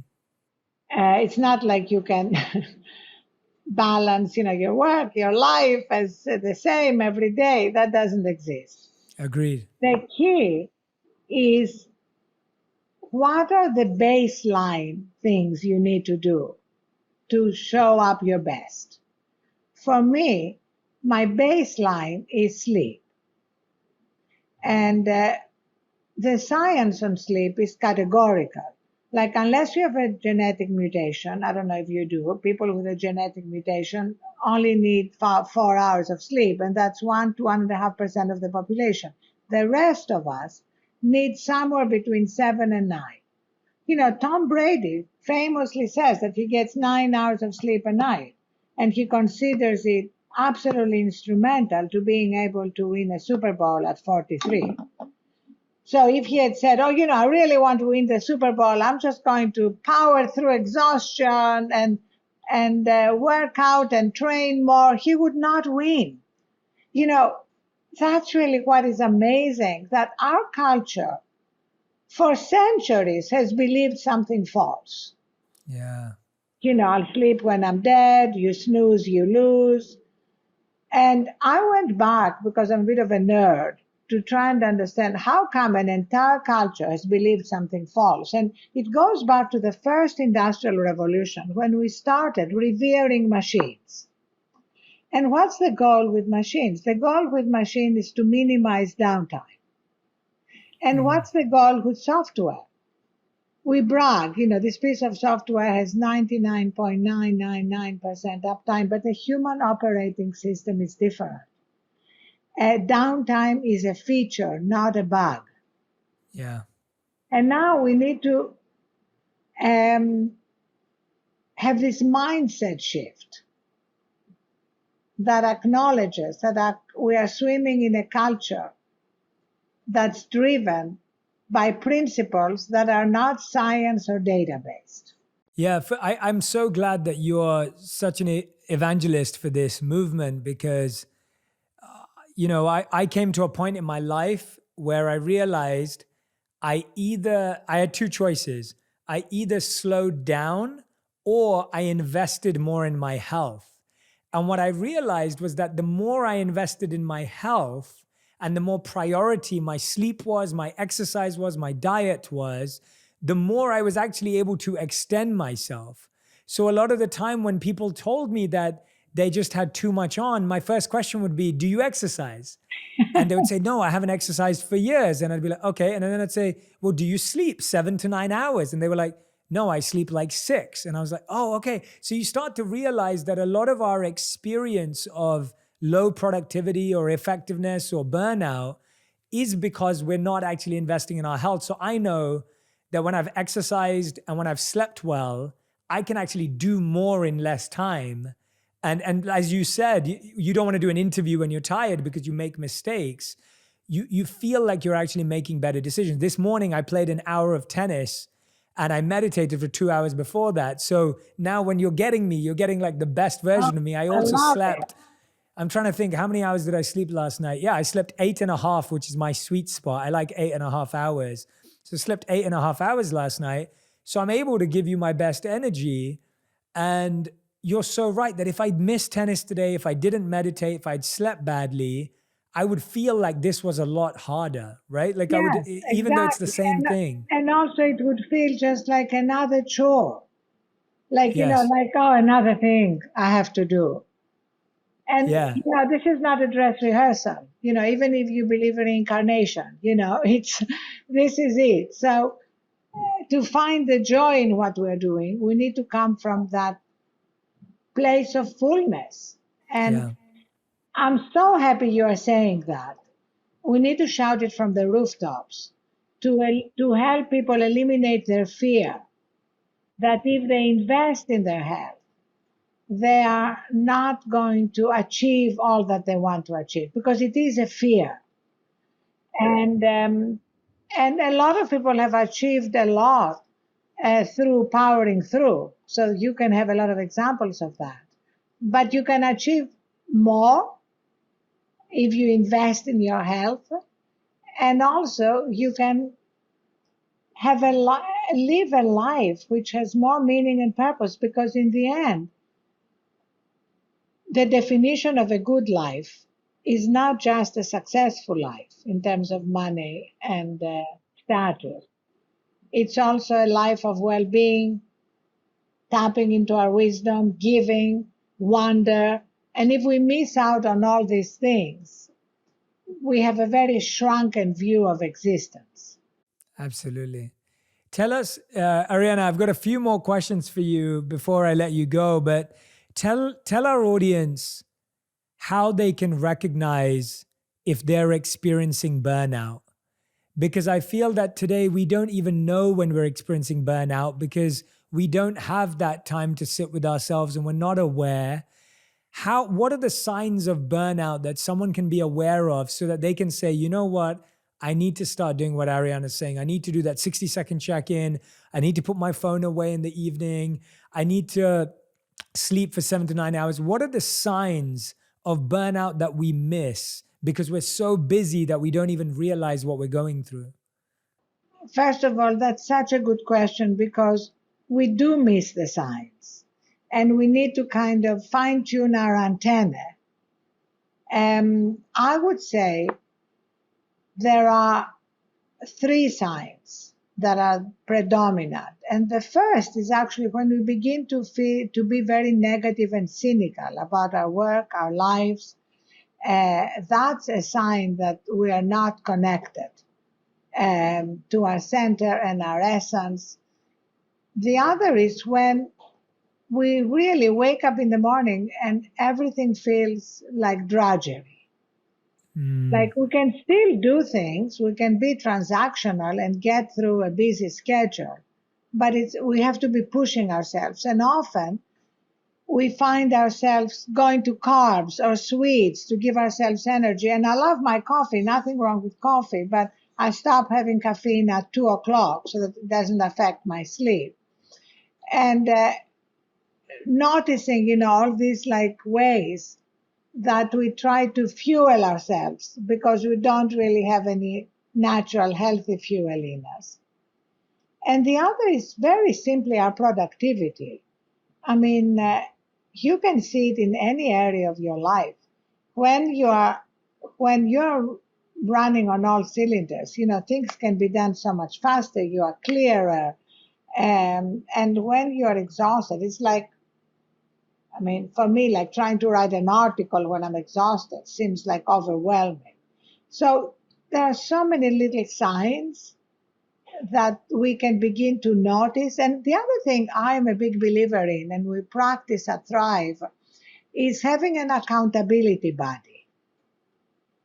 You probably do that with your wife, but having somebody who can say to you, hey, Jay, you seem off today, or you haven't done this. And not in a critical way, but, can you stop for 60 seconds? Is there something this afternoon that we can reschedule? Kind of see your schedule also as something that is fungible. If you're not feeling fully yourself, there are some things that can't be rescheduled unless you're really on your deathbed, and other things that you can reschedule. Yeah, I love that. The accountability thing for me is huge. I know that I need someone to keep me accountable in different areas of my life, whether it's exercise, whether it's diet, and having that commitment. And what I find is the most important thing about accountability is being ready to receive feedback. because you can find an accountability partner and you can find an accountability buddy. But if you don't want to be told that you're wrong or that you could improve something, it all goes wrong. And I find that with my wife, she's so good. But if I have my big ego on that day, you don't allow yourself to receive it because you just want to defend yourself. No, I'm getting it right. But I've found that in my own practice, being able to be humble enough to actually hear someone out and realize they're telling you for your own good. Like my wife will always say to me, eat slower, eat slower. She'll always say to me, you're eating too fast. And I'll be like, yeah, but I've got so much to do. I'm so busy. I've got to go to this place. And she's just saying it for my own good. She's just, she's not saying it for her body. She's saying it for my digestion and my body. And I think being able to receive humbly is a really, I definitely, it's something I think that we all struggle with and can work on more. But Ariana, you've been amazing. I want to ask you what we always do, which is our final 5. You were amazing last time. This is our last 5 questions, which you answer in 1 word or 1 sentence maximum. That's it. So these are your final 5 questions. So the first question, Ariana, are you ready? Yes. Okay, great. The first question is, what's the first thing you do in the morning? The first thing I do in the morning is the 60 seconds to set my intention for the day. Amazing. I love that. What's the last thing you do at night? The last thing is to write down 3 things I was grateful for the day, from the day. Beautiful. Question number 3. A habit you wish you started earlier? Recognizing that life is shaped from the inside out, and that changes all the habits. I love it. Question number 4. A habit you're trying to develop right now or something you're trying to work on right now? I'm working on reactivity. So being less reactive, taking deep breaths, and then acting or saying something. Nice. I like that. Okay. And 5th and final question, your favorite micro step from the book, Your Time to Thrive? So my favorite micro step beyond everything we discussed is the recognition of the superpower of our breath. And specifically practicing what Navy SEALs practice, box breathing. I know that's more than a sentence, but inhale to the count of 4, pause to the count of 4, exhale to the count of 4. Absolutely. Great advice, great insights. Everyone, please, please, please, if you're listening to this right now, Your Time to Thrive will be available everywhere books are sold. Make sure you go and grab a copy. I really believe that right now is the time to build these micro steps when we're in this stress, in this pressure, in this challenging situation. There's no better time. Don't wait for the right time or a good time or a better time to build these micro steps. If you build them right now, you're going to feel so strong, so confident, and so powerful when we move out of this space slowly into the future. Ariana, I thank you for your amazing insights. I loved everything you shared today, and they're so practical yet so philosophical. And I miss you. I just want to hang out with you again and see you. We need to break bread together. And let me know what color you want. And I'll send you onward, upward, inward, words to leave you with. If you want even more videos just like this one, make sure you subscribe and click on the boxes over here. I'm also excited to let you know that you can now get my book, Think Like a Monk, from thinklikeamonkbook.com. Check below in the description to make sure you order today. That's when I really realized at 18 years old that I was on the spiraling downfall of hating who I was. I was working, I was making great money, but when you're working and making great money, but you feel really crappy about yourself, there's nothing that will bring you joy at all.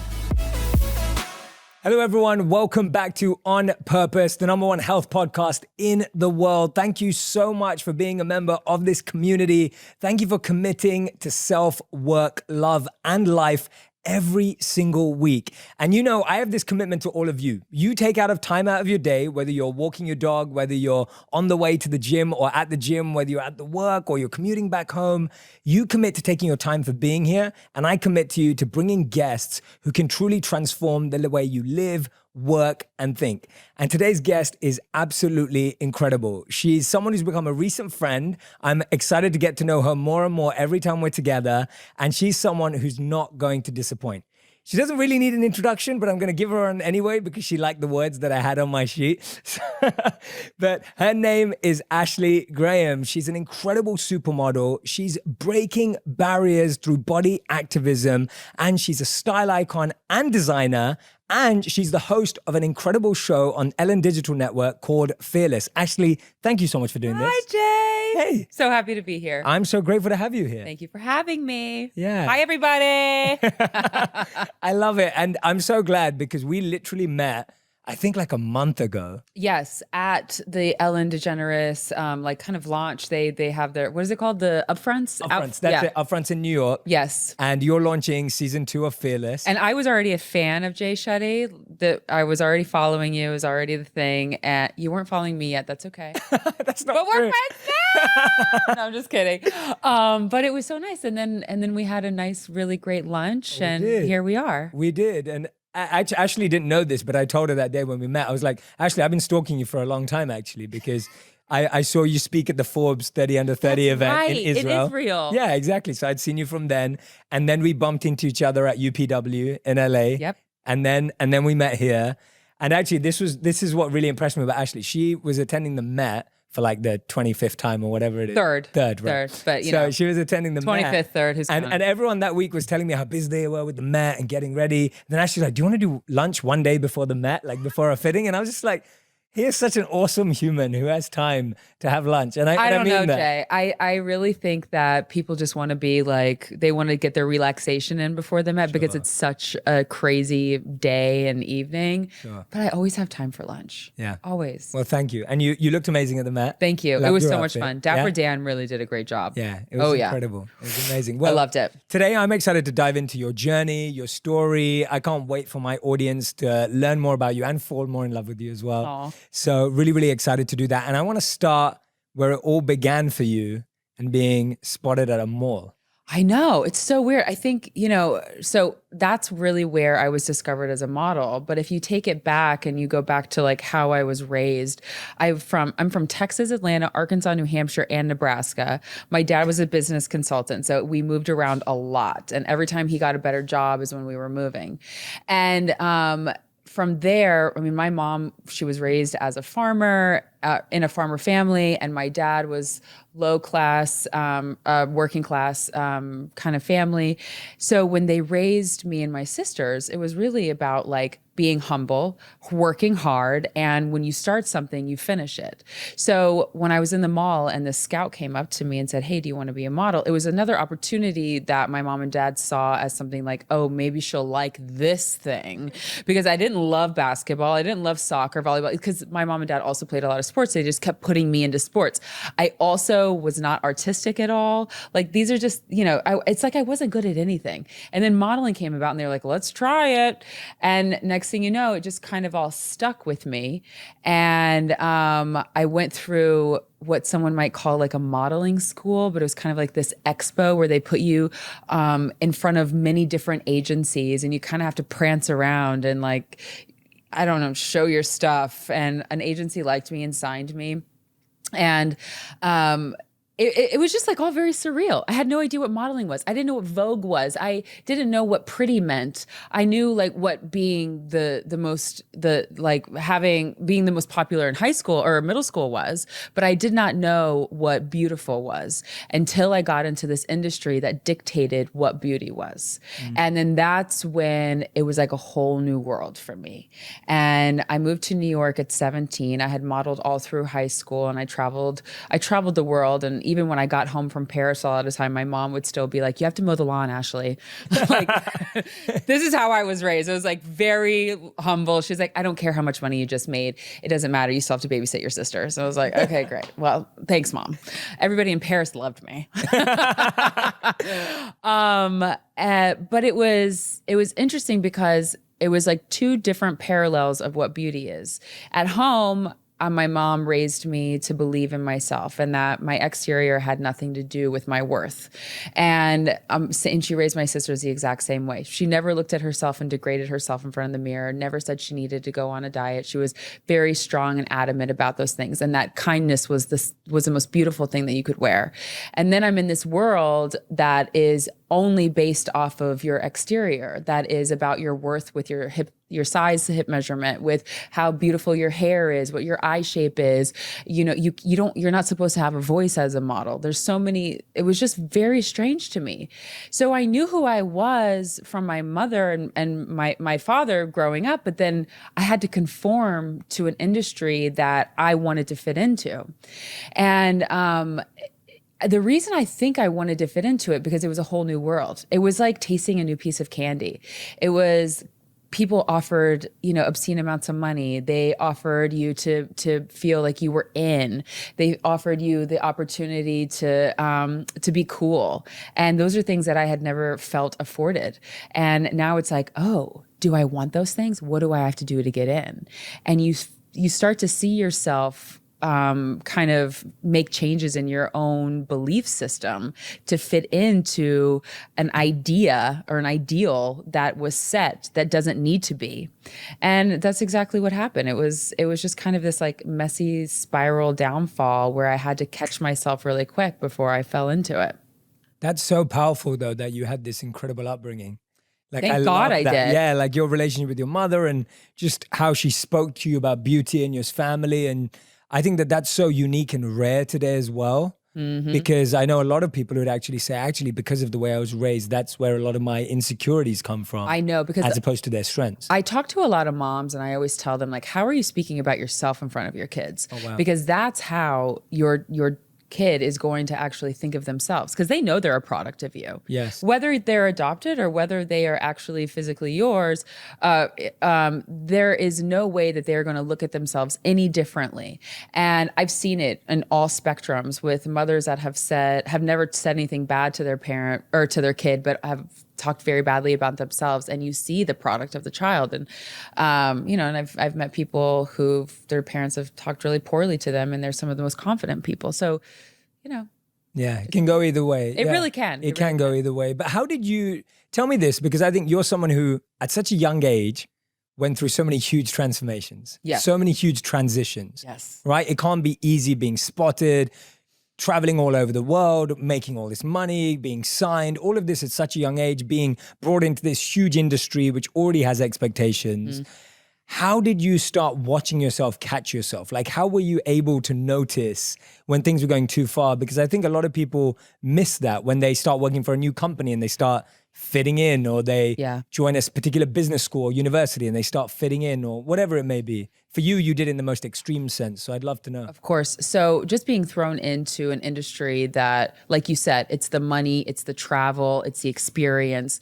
And then it's also about staying in that kind of like it mode. Yes. And the thing about being a curvy model is that at that time you only were in basically one category, and that was catalog. So I didn't have to be like an it girl on the runway that had to like keep my hair in like a buzz cut and like platinum and then like have it long for next season just to like feel different. Like I just had to make sure that I was doing all the things that the industry expected of me, and whether that was talking how they talk, or losing the weight that they wanted me to lose, or dressing the way, or whatever it was.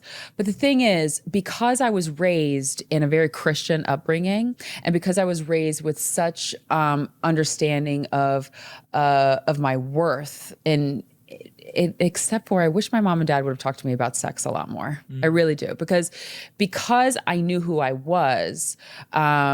Thank God I could stand up for myself. But because I didn't understand sex and what it was to have worthiness over myself, that's where my downfall was, because I didn't have a great relationship with my father. And in trying to fit in to this fashion world and not knowing who I was, and people telling me, oh, you're not good enough. Oh, you need to lose weight. Oh, your hair is, meh, or your eyes or whatever it was, your hip measurement, it was like, oh, then I needed to go find my worth. And then I would go find my worth in food. I would find my worth in men. I would find my worth in gossip. And that's when I really realized at 18 years old that I was on this spiraling downfall of hating who I was. I was working. I was making great money. But when you're working and making great money, but you feel really crappy about yourself, there's nothing that will bring you joy at all. So I called my mom and I was like, Mom, I'm not doing this anymore. I don't want to be a model. I want to leave New York City. This is just something that has gotten to me. And she told me, and I swear to God, my mother is so prophetic. She said, Ashley, your body is going to change someone's life and you have to finish what you started.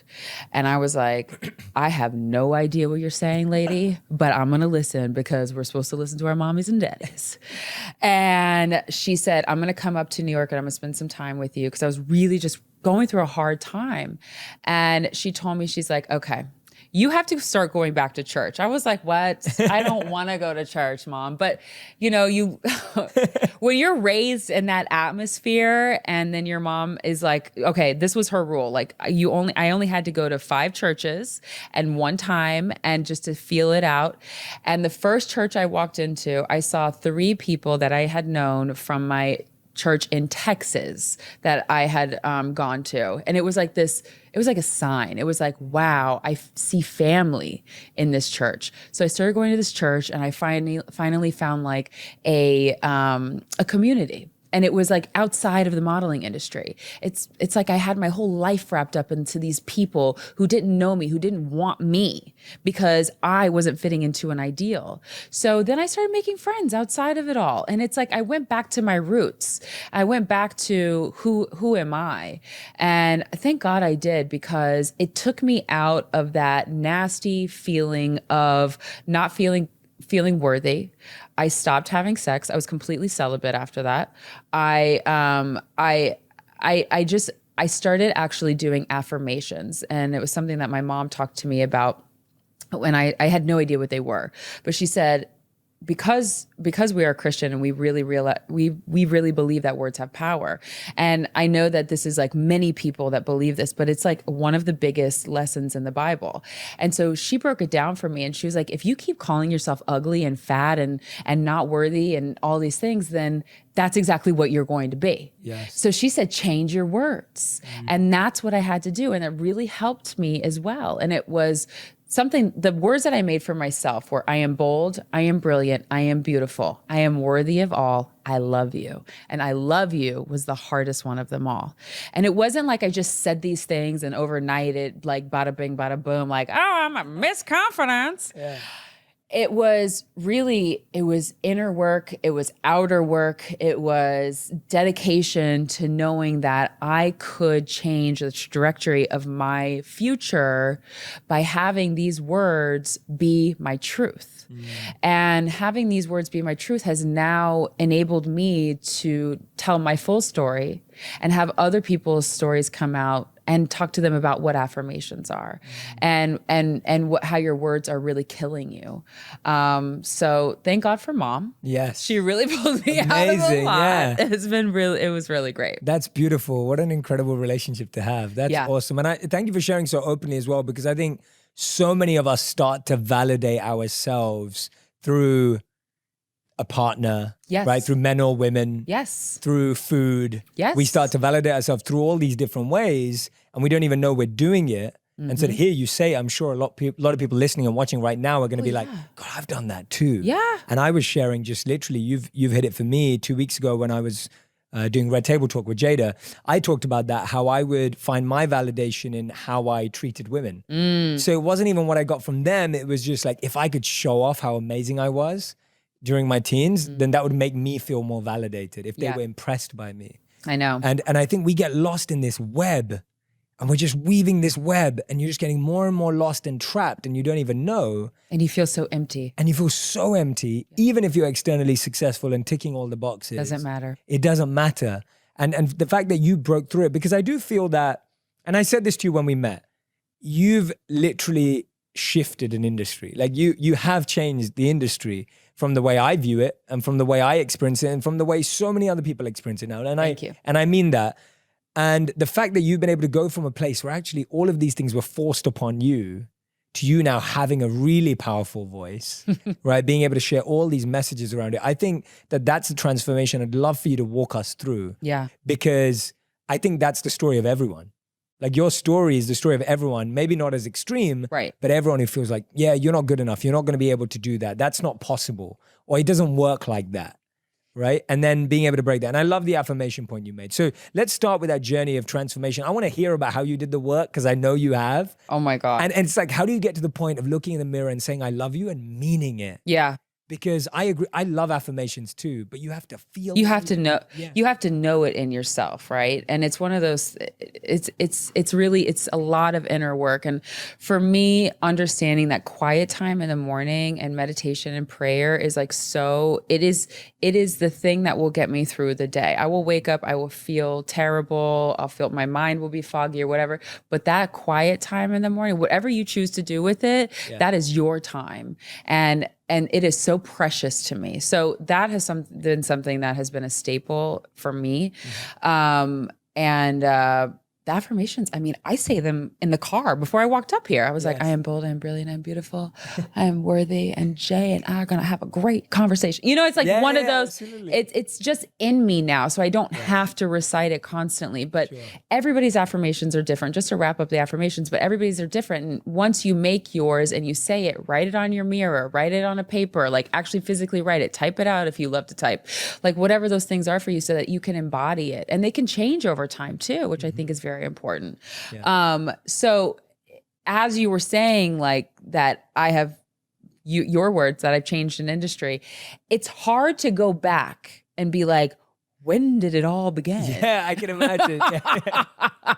Because for me, I was just this like girl from Nebraska working my butt off, just trying to like, sustain a $4,000 rental in financial districts. And I'm like, this is what people pay? Like, this is insane. I'm living in 800 square feet. This is not okay. This is why I moved to Brooklyn. Smart. Right. Yeah. But it was always such a heavy workload. And I always felt like I was swimming upstream. And even as my worth developed and even as my understanding of who I was and that my worth wasn't wrapped up in men, my worth wasn't wrapped up in food, it wasn't wrapped up in my career, I still struggled and wanted something more in my career. And I wanted to be able to make change in a different way. And I think that where a lot of it began was I was in a commercial that was banned from television because of my size, because I was in lingerie and a girl that was a size 16. I was 16 at the time. I'm a size 14 for all of you wondering. Everyone was oh my God. But people are always so just, We're still addicted to numbers. Wrapped up. Gosh. Anyways, that's another conversation. Yeah. Anyways, so I was a size 16 girl in lingerie in this commercial, and I was like going to meet my boyfriend, and it was banned from TV. And that's really where kind of my career took like this trajectory of like, oh, there's this girl and like maybe we want to get to know her. And that is when I realized, okay, I have a voice. How do I use it? Oh, social media. Okay. So I'm going to use social media to just tell my truth. I don't know what's going to happen, but it wasn't just me that wanted this change. It was so many people in the industry that were like, we aren't just plus size, we're women. Like we want to have clothes that fit us. This isn't just about skinny women being able to be dressed in cool clothes. This is about every woman being able to dress and be in cool clothes. So I really used social media as a stepping stone in order to just have a voice. But I didn't know that was going to be my biggest stepping stone. Yes. So I remember just like posting photos of myself in swimsuits or lingerie and not retouching the cellulite out. Shocking. And getting all kinds of women just saying like, how brave of you, or how courageous that you would actually do something like that. I would never, or like, thank you for giving me the confidence to be able to do that. And I thought, okay, well, this is good. This is a thing. Yeah, this is real. Yeah, people care. Exactly. And then I realized that there was a hole in the market for lingerie, and that people were looking at me as a lingerie girl. They didn't know my name, but they knew that I was a lingerie girl because of this commercial that was banned. So I was like, well, great. I'm going to make lingerie for all of you then. Wow. And because I could take a step back and look at where there was holes and where I could fill it at the time, because at the time I was 23 years old, because I started also lingerie line because I had been in the same position on the couch when my husband left for the house in the morning, and he came back that same night, and I was like literally just still watching Real Housewives. And he's like, is this what you want with your life? Yeah. And I was like, what do you mean? He said, do you really just want to be stuck in this kind of career, in this job, and doing this same thing? And I thought, I don't want that. What can I do? And that's when I went and took a step back and made a vision board about who I want to be, what do I want? And that's when the idea of the lingerie line came around. And it's funny because people who have changed industries and people who have made such impacts in the world, I don't know that they've actually set out to do it. I think it just happens. And I've just taken every little gap that I've seen in my industry, and I've tried to fill it. Because if I'm filling it with my voice, then I know that I'm filling it with a voice that is like so many other people who just want to be included, who want to have inclusivity, who don't want to be called different because we are the norm. And it's just a conversation that I've had to keep having, but it's incredible the strides that have happened along with it. Absolutely. For everyone who's listening and watching right now, Ashley is gracefully sharing her story, and she didn't even point this out, but it's like you literally took your commercial getting banned from being on TV and turned that into something incredible, which I love. Thank you. Because it's so easy for any of us to hit any roadblock, hit any barrier, hit a rejection, hit a no. For most of us, like, if our book doesn't get picked up, or if your TV commercial gets banned, or if your movie never made it out of script, or whatever it is, or it didn't make it out of a pilot phase, a lot of us would be like, oh my God, my life's falling apart. Like, I'm not going to make it, or I didn't get into the college I wanted, or I didn't get the promotion I wanted. But you went and took that same thing, and that actually led to the birth of your lingerie line. Yes. Which is just phenomenal. Like, I love that. It's just an example of how any situation can be the biggest blessing in the world. Yeah. Right? I think of no's as maybes, and I turn my maybes into yeses. Right. And I know that not just one person is going to give me an answer. So there wasn't a door that I didn't knock on. Yeah. And I thank my parents all the time for instilling that hardworking ethic in me, because it doesn't matter what you're doing in your career. You understand this. I understand this. You have to work your butt off. And you have to work your butt off even harder when you get to the top, because then you want to stay there. Yep. Absolutely, 100%. So you think you're working hard now? Yeah. It's true. So I don't know. I just think that was a very pivotal moment, and then it all just kind of started spiraling into these great opportunities, and also just being able. I did a TED Talk, which was like also very scary for me. Very scary, but it enabled me to have a voice. And so many models were silenced. We were just told that, you're a pretty face, be quiet. And that's crazy. It is crazy. It blows my mind. I know, because we're people. Like, we have many opinions. We have many things that we're passionate about. And we want to change the world. And I actually, in my book, I wrote a chapter about when models talk. And it's interesting because I had started this group called Alda, and it was me and 4 other curvy girls who had been switching agencies. And we did it together because we knew if we went to a really big agency that did not have any curve models, we could really change the industry. Wow. And we made these business proposals, and we talked about how much money we each made and how much money that the whole curve industry is making, and what the trajectory of the industry is. And we took it as like this business opportunity to really to tell the industry who we were, not just as the 5 of us, but like who we are as curvy women. Yeah. And they listened, and sure enough, 6 years later, here we are. And oh my God, I didn't know that part. Yeah. I love that. I'm so glad you're sharing You that. can't do it alone. There's nothing you can do that is only going to be you. There's teams that are behind people. There is mountains that you have to climb over to get to these places, and you need people along the way to help you. And I always thank those girls, and we stay really close. But yeah.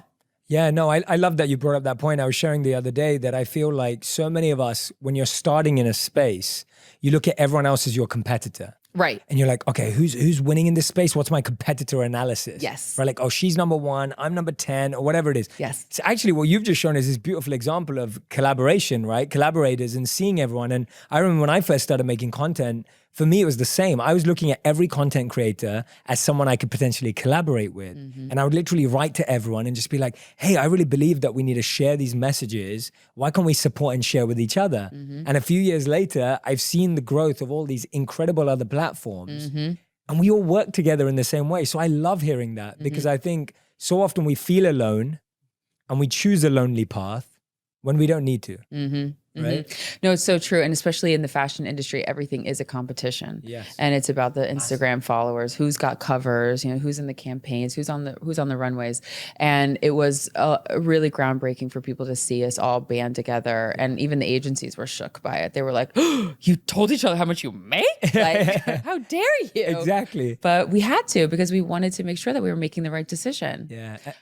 Oh, go on. No, it's okay. Go on. But I was going to bring up another great story in that even though I did that, I still had to learn another lesson a couple years later, where actually it was a year prior. My bad. I'm getting my timeline all mixed up. But there was a cover that I was up for, and it was Italian Vogue. And Italian Vogue in the fashion industry is like being on the cover of Forbes in this side of the world. Okay. And it is like, oh, the creme de la creme. And I was on hold to be on this job. And the night before, I get the call and they're like, you didn't get confirmed, but 3 other brunettes did. And I was shook. And I thought, okay, there's day 2. And they told me that maybe I'll get into day 2. The next night they called me. They were like, Ashley, sorry, you didn't get it. And I honestly went and ate a bowl of pasta because like that was like my method of just like coping and healing. And I said to my agent, I said, is this going to ruin my career? These 3 brunettes, like they're going to take over and they're going to take every job that I've ever worked so hard to get. And he said, don't worry about it. Like, you're my moneymaker. You're my star. Nothing will happen to you. Sure enough, when this cover came out, it was like, boom, I stopped working. And these other girls just started getting more and more jobs and more fame, like whatever that was for them. And I was so pissed. I was pissed. I was angry. I was jealous. There were so many emotions that were going on in my mind. And there was nothing that I felt like I couldn't have done to get on that cover, but except for just be pissed at that point. And I had this probably 3-day conversation with myself about what would it have meant to me to be on that cover. And I talked to myself through what the success of my feelings would have been, all of the highs, what jobs I would have gotten, all of that stuff. And I said, but it didn't happen. It wasn't yours. And the moment that I could say that to myself and realize that that wasn't mine, and I forgave myself for getting so angry, it was like poof, it was out of my mind, and I could just share it with other people, and it was more of like a funny thing and a life lesson in some senses. And now I can even talk about it today because it was something that had me so shooken up. But now I didn't need that cover. I didn't need that cover to get to the next stage because God works in mysterious ways where He gives you exactly what you can have or what you can handle in that moment. And I didn't need it. And He wanted to teach me a lesson on just being comfortable in my own space and not having it all. Yes. And I was really, it took me a while to be okay with that. Totally. But now I look back and I think, God, wow, I'm so glad that I was able to handle the situation that I did.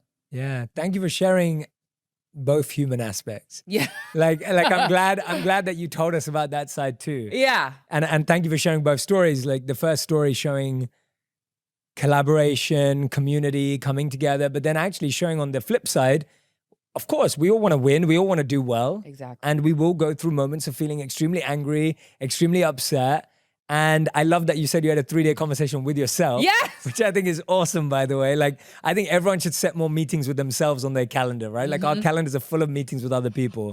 Imagine you actually had a meeting that said me. Me, I know. Right? Like, oh, I should do that. yeah, we need everyone to have a calendar on there. You know, a calendar moment that says me, a meeting with myself. It's the most important meeting of the day. Yeah. And I just think that it's so awesome that you shared both sides with us, because I do think it's human. About balance. Absolutely. And it's human to want to win and to succeed and to be ambitious.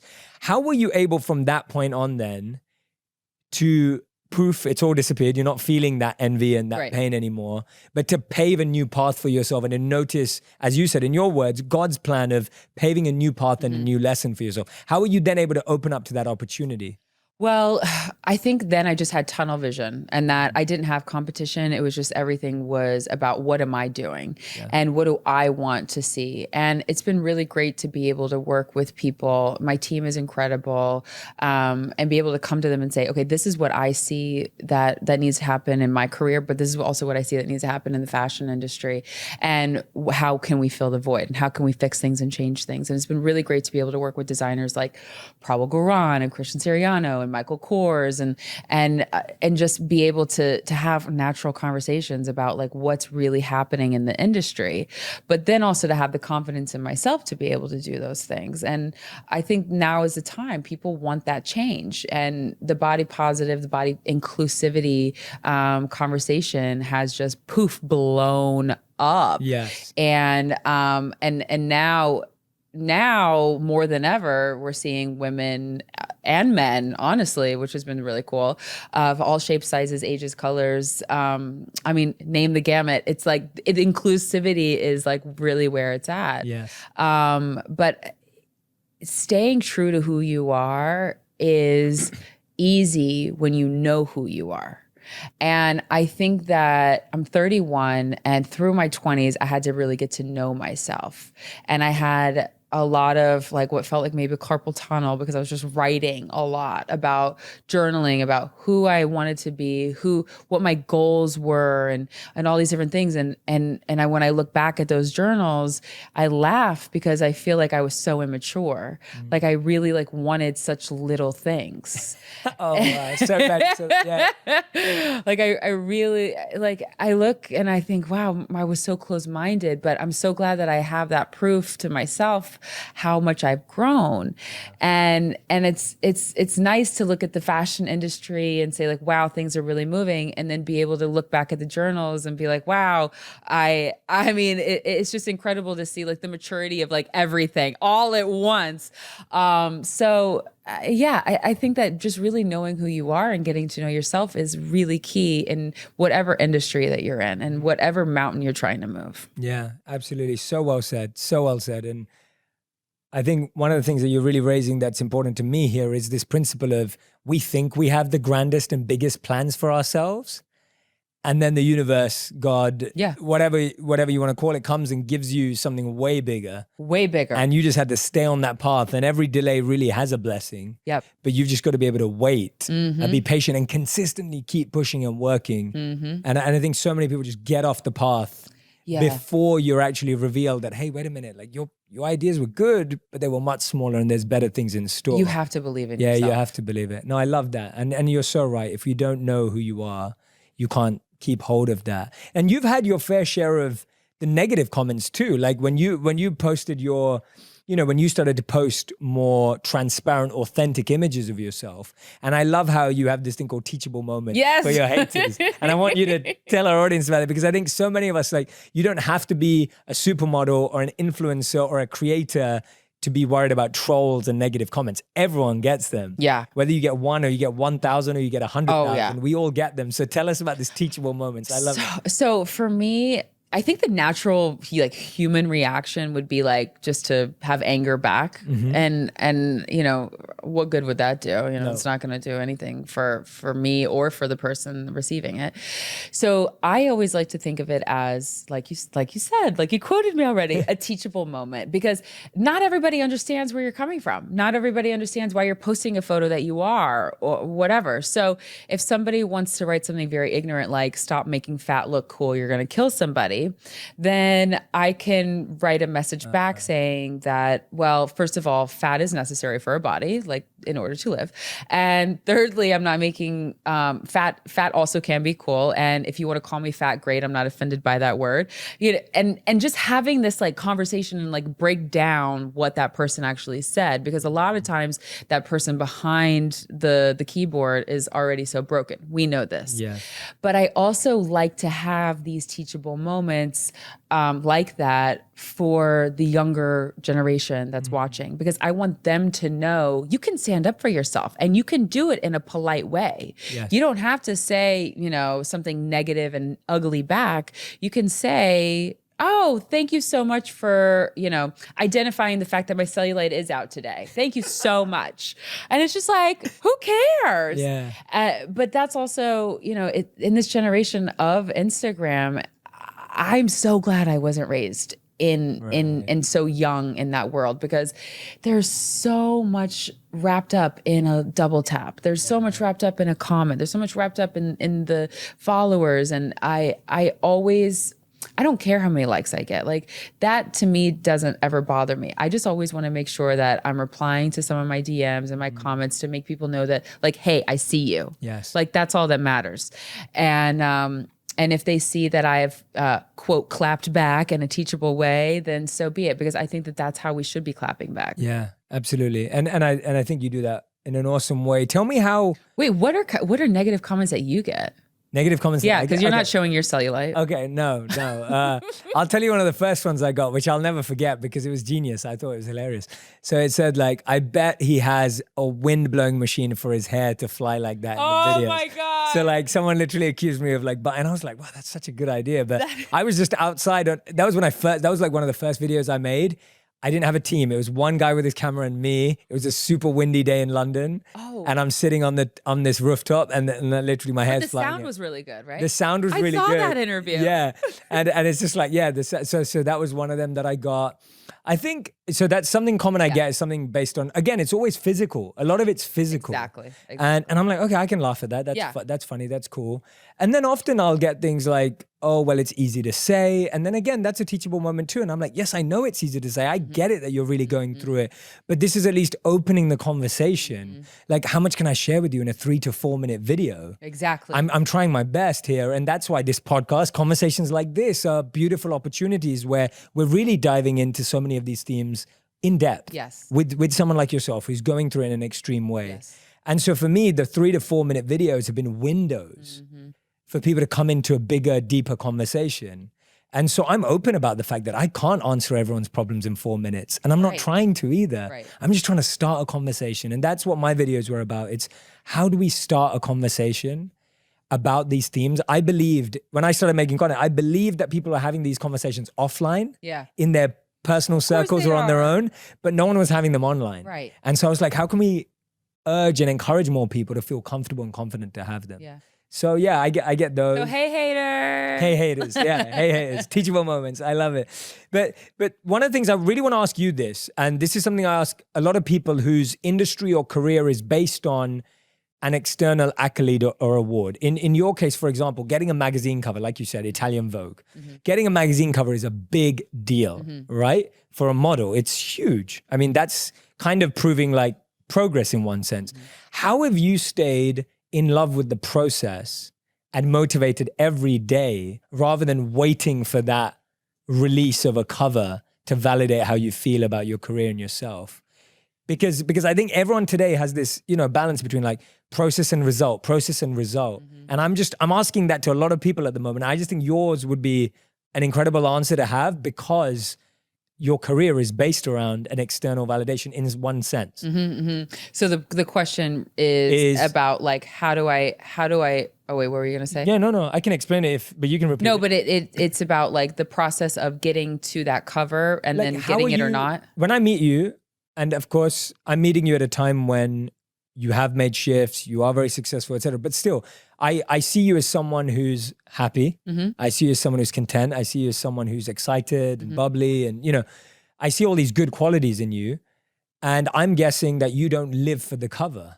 I'm guessing that you love life every day. I'm guessing, I'm assuming that. Right. And if that's true, then it's like, how have you fallen in love with the process of getting to the cover and not living for the cover? I see. Does that make sense? 100%. 100%. So if you for me, I can't wrap myself up of my worth in my work. Because if you wrap yourself up in your worth of anything, you're going to completely fail at it. And that's like wrapping yourself up in a relationship or, literally anything. So I have made this conscious decision to be 100% comfortable and confident in who I am as Ashley and not have the world tell me who I am, but know who I am because of how I know God made me, because I know what comes out of my mouth, because I know what I look at, because I know what I do on a daily basis, what the tangible things that I am able to do. And there are so many covers that have not come. There are so many jobs that I wish have and would and will that have not. But I'm not wrapped up in that because I know what I'm doing is making a change in the world that I'm living in today. And I think that if I were to be so wrapped up in the actual process, then I would be living in high anxiety every day. And I choose not to live in anxiety. Yeah, I love that answer. That's awesome because that's something no one can ever take away from you. Ever. That's something Nobody that can can. never be taken away. Yeah, exactly. Absolutely. Thank you for sharing that. I've been thinking about that a lot, especially with so many people's lives today that revolve around a cover or a movie or an event or a promotion. It's always about this result. It's amazing. But it's hard to get to that place. It is. Especially in an industry that is so wrapped up in what you do have and what people see on social media. And it's hard to teach the next generation that as well, because everything is about like the look and the glam and and like the behind the scenes and like and also just like showing literally everything and not having anything sacred. And, none of that bothers me. None of that affects me because I know who I am and I know what my mission is. And I think it's important. Absolutely. I love how that message keeps coming back through everything you say, which just shows how crystal clear it is. It's awesome. You mentioned there, and we spoke about this at lunch, about your relationship. Yes. You've been married for 9 years? 9 years in August. 9 years, which is amazing. Congratulations. Thank you. That's awesome. I love that. I've been married Every year is a journey. Absolutely. You have 3? I've been married for 3, together with my wife for 6. Okay, so, got it. Yeah, we've been married for 3. Did it feel different after you got married? It did. It felt better. I actually loved getting married. It was amazing. Like I think it was one of the best decisions I ever made. And I was always like, I always say this to everyone. I'm like, I upgraded totally. Like my wife's awesome. And that's a good feeling too. Like, you did better than you could have. She's beautiful. I can't wait to meet her. She's awesome. She's just great energy. She's lovely to be around, and she's just a wonderful soul. So, and I can't wait to meet your husband too. Yeah, we'll do double date. But I was going to ask this because my audience loves relationship advice, loves learning about love, loves learning about understanding yourself in a relationship with another partner. Yeah. I'd love to hear some of the most incredible lessons you've learned in your 9 years of marriage. Yes. From your partner and from that partnership. Well, something that I've realized with Justin is that consistency is key. And the more consistent you are with your partner, the more trust you're going to build with them. And I think that also putting them first, because when you're in a relationship, it's not about you anymore. It's about that other person. And that's something that, I got married at 22 and I had to learn that lesson because at 22, you're kind of selfish. Yep. And Justin is so patient. Oh my, I never knew patience until I met Justin. Wow. Like he is the definition of patience. That's awesome. So I really had to understand what it was to put Justin before myself. And I think that the more I put him in front of me, the more love and vice versa, the more that he puts me in front of him, our love has really grown. And then we've just been consistent with that. Wow. Consistency. Yeah, which is so underrated. It's so but the reason I even started to fall in love with Justin is because he was consistent. He was the only guy that I had ever dated that was actually consistent with putting what he said into action and his actions and his words, and how he was consistently calling me and dating me and relating to me. Like, he is such a consistent man that's really truly what I fell in love with. What a beautiful quality to look out for. And that's for anyone who's listening or watching right now, you'll never find that in a clickbait article. Just so you know that consistency, it's such a great value to look for. And we all know that you'll only be happy in life if what you think, say, and do are aligned. Yep. And you'll only feel peace. And similarly with your partner, if you're with someone who thinks, says, and does, and that's aligned for them too. That's brilliant. That's such a great, unique. I've never heard that. I've never heard anyone say that. Yeah, that's awesome. No, I just think that we struggle today to think about what we want in someone. Again, like what you said, if you don't know who you are, similarly, what we want is based on the movies we watch. What we want is based on the music videos. What we want is based on what our parents had or didn't have. Right. So many of our beliefs around relationships are filling that void. I wrote down a list of things that I wanted in a man. And I was like, and it was like my top 10. I wrote it down. I folded it up, put it in a box, and then poof, a year later, I got it. No way. It's so weird. Write it down. It's a real thing. Okay. But I didn't write down consistency. He just came with that. Oh, okay. Oh, wow. That was just a bonus. And then did you take this to all your dates? And were you under the table? Can you imagine? No, thank God. My mom, when she was dating, she definitely had this guy share his list with her. And he had a list. He had a list. The woman he was looking He had a list, and he crossed out long hair and put loyal instead. Oh. That's awesome. I love how they're in the same category. Oh, it's long hair and loyal. That is brilliant. I picked out 2 of the most asked questions about relationships this year on the internet from Google. So I want to ask them to you. All right. So they are, the first one is, what does a healthy relationship look like? That's one of the most Googled things about relationships. That's so funny. Was healthy really? Just your opinion. I think it's a good question, because I think a lot of people want to be in healthy relationships, and for me, I think that when you and your partner are making each other better, you know that song, "You Make Me Better." Yeah. That's real, because if you're making Fabulous, Neo. There we go. Hey, early 2000s. Yeah. We're the same age, so yeah. But I think that when you're making each other better and you can put each other first, and then at the end of it, you can both adore each other, that to me is a perfect relationship, because you've, in a sense, got it all. Yeah, I love that. Great answer. And we'll play that song some more as well. Yes, you make me better. Yeah. And you got to grind a little bit, grind on your partner. Oh, God.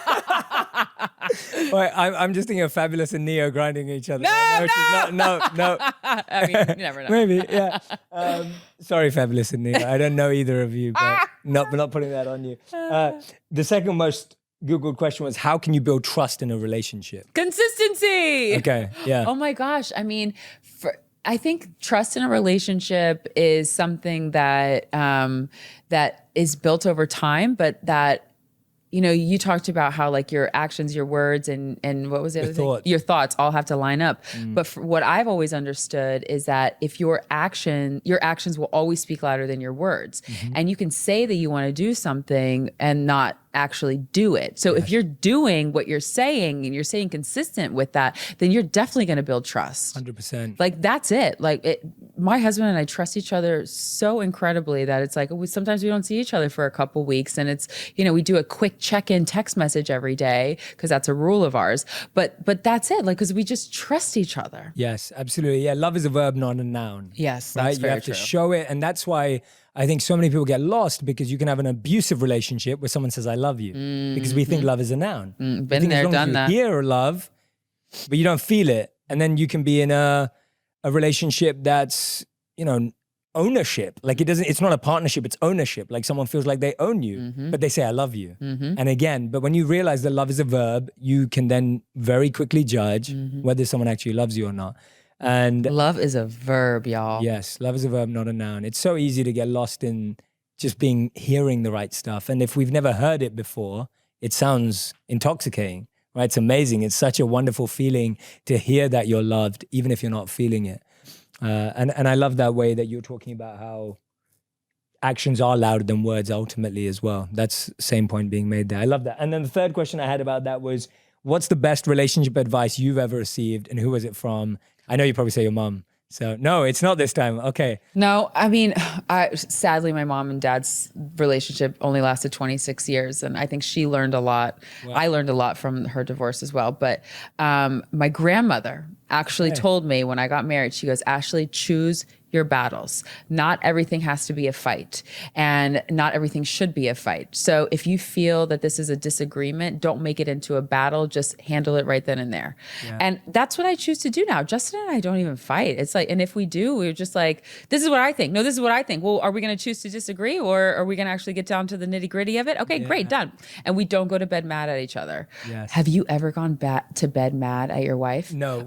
That's good. One of our rules too. Yes, it is like the biggest mistake of your life if you do, because you sleep terribly. You wake up in the morning, you're just like pissed off at everything. And then you have to, it takes all day to fix it because you've slept on it all night.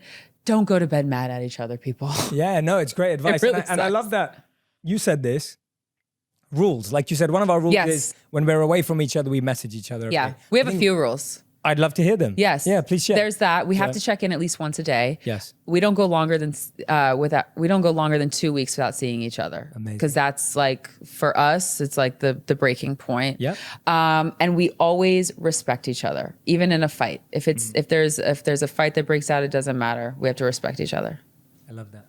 Yeah. Don't feel like you have to hurry up. It's fine. No. I'm just watching the time. I need to be careful. You're like, yeah. But no. I think that's an awesome answer. I love rules. I think rules are really, really important. And people feel rules ruin spontaneity, but actually it doesn't. No, it doesn't. Yeah, You can still have spontaneous sex. Yeah. We're not talking about that. Like, just make rules and regulations within like the time that you spend together, or how you treat each other. How you communicate, how often you communicate. Exactly. Just set standards, right? Setting standards so that no one's let down. And I think a lot of us, we think that spontaneity and dynamism is lost with rules, but actually rules just enhance that. It gives you more opportunity to have those. And I've definitely seen that in so many relationships that don't have rules, that actually just start losing standards, and then people end up settling or lowering their standards, and then it's lost. Yeah, don't lower your standards. Yeah, don't lower your standards. It's not worth it. No, definitely. It's so easy to settle in relationships. It is. It's really, really easy. Been there, done that. Yeah, yeah. And we lower our standards when we're lonely as well. Yeah. Like I see that a lot today, that I see friends who see all their friends are in a relationship, and then you want a relationship because your friends are in one. And so loneliness becomes your metric of why you want someone in your life. Then you're just like a serial dater. Yeah. Or serial sleeper around her. Exactly. And what you said about arguments is so important. There's this incredible study by John Gottman. And John Gottman and his wife, I don't know how long they've been married, but they're very, very, very old. And I literally got to see them at a conference we were speaking at, and I fangirled over them because I love their research. And they're both so adorable together. But their research from the Gottman Institute talks about how the number one skill that keeps relationships together is not date nights, it's not cruises, it's not holidays, it's knowing how to fight. Oh, wow. Like that's the number one skill that keeps a relationship together long term. So what you just said there, it's like knowing how to fight. And I know we talk a lot about the love languages, but something I've been playing around with a lot recently is the 5 fight languages. Like what are they? What are the 5 fight languages? So we all fight differently. Like, so there are some of us in a fight situation who go quiet, and we just need to retreat, and we need to hide away, and we need to process our thoughts. Then there's another language where it's like, I need to talk this out right now. Like, this is it. Like, we need to have this conversation. Which one are you out of those two so far? Or you're not? I'm like both. Okay, which you're is both. really Fine. depending on what it is. And then a third fight language is the language of, I need to consult someone. Oh, so people are like, I don't like to bring other people into my drama. Neither do I. No. But you hear it often where people are like, oh, I need to talk to this, or I need to talk to that. Another fight language is the language of instant blame. Like, you just start blaming that person straight away. Like, you don't want to take any responsibility for it. And of course Sounds very juvenile. Yes, very. But it happens. I know. I'm sure you've experienced it or seen it. Look, around. I've done it. Yeah, I'm not going to exactly. sit here and lie to you. Yeah. But like, geez. Yeah. Hearing you say it, that's like an actual trait, I'm like, I don't do that. Yeah. We wish we didn't. This is why I tell people, whenever you have an emotion, voice note it and play it back to yourself. Isn't that good? And you good? realize how silly it sounds. If you're complaining about your partner or an argument or anything, voice note, record it and play it back to yourself. Interesting. And you'll hear your voice, and then it'll sound like someone else is saying it to you, and you'll be like, oh, because what we do is we take our emotions really seriously. Right. But when a friend's saying something, we're like, oh, come on, get over it. Right. And so when you hear your voice as if it's a friend sharing it with you, you can kind of go. The other thing that I just, Brene Brown was talking about is like, what's the story you're telling in your head? And when you can say the story that you're telling in your head to your partner and vice versa, the stories never line up. Yes. So I was like, oh, I'm going to bring that into my relationship. Yeah. I just love that idea. Yeah, exactly. Yeah. Because so many people, they think so differently. Totally. And that's totally fine too. I think we're always told, find someone who thinks like you, find someone alike. Well, good luck. Yeah, exactly. How hard is that? Good luck finding someone with the same love language too. Yeah, exactly. And you don't need to either. That's the problem, right? So, You don't. yeah, it's crazy. Okay, we've got time for a couple more questions. I wanted to talk about your partnership with Ellen. Yes. Because I'm about to embark on that journey. So need all your wisdom. Are you shooting soon? And experience. Yeah. Okay, soon. great. Yeah, So So exciting. very excited about it. But you've got season 2 of Fearless. Yes. Coming out. When's it coming out? Is that already? So we start shooting Fearless really soon. And it's just been so incredible because I've been able to go to meet people from even cities that I'm from and just open up a whole new door that they never thought could ever be even cracked. And it's like we're giving opportunities to people who have felt like the underdogs, who have felt not even worthy to walk into their greatness or into the ability that they've dreamt of.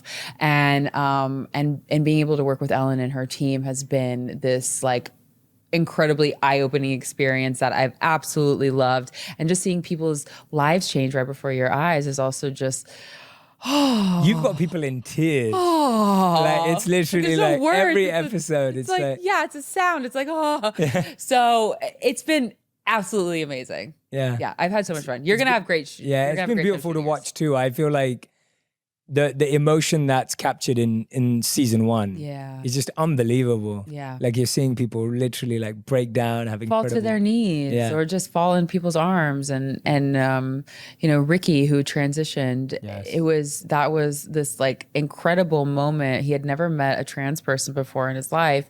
And then there's Laverne Cox, and here we are, giving him money for his operations. And it's just like, boom, boom, boom. It's heartbreaking to see that these opportunities had never been afforded to him, but it's also just so incredible to see that we were able to give him the space to be himself. So, and everybody's story is just so different. That was the one that I kept hearing come back though. So I'm excited to shoot season 2. That's amazing. I want to go towards the end of our interview now, but I wanted to ask you a question about, you've seen and created so many shifts in the beauty industry. Mm-hmm.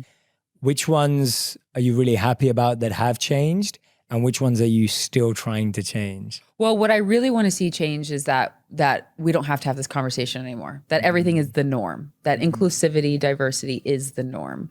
And I think that things are shifting in that direction. But, I've been doing this for 20 years and I've never seen something rapidly happen this quickly.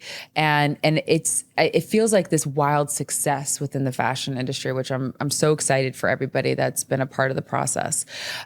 So I think that we need to see more curves on the runway. I think that designers, once they start understanding that not every model or person or a customer is not going to fit into this ideal size or ideal beauty or whatever, then more designers are going to be like, oh, okay, well, I don't have to just keep putting the same type of person on the runway. Yeah. I don't have to just keep putting the same type of person in a campaign. So I think that that's what I'm most excited to see is like, hopefully in the next 5 years, we see even more of a change.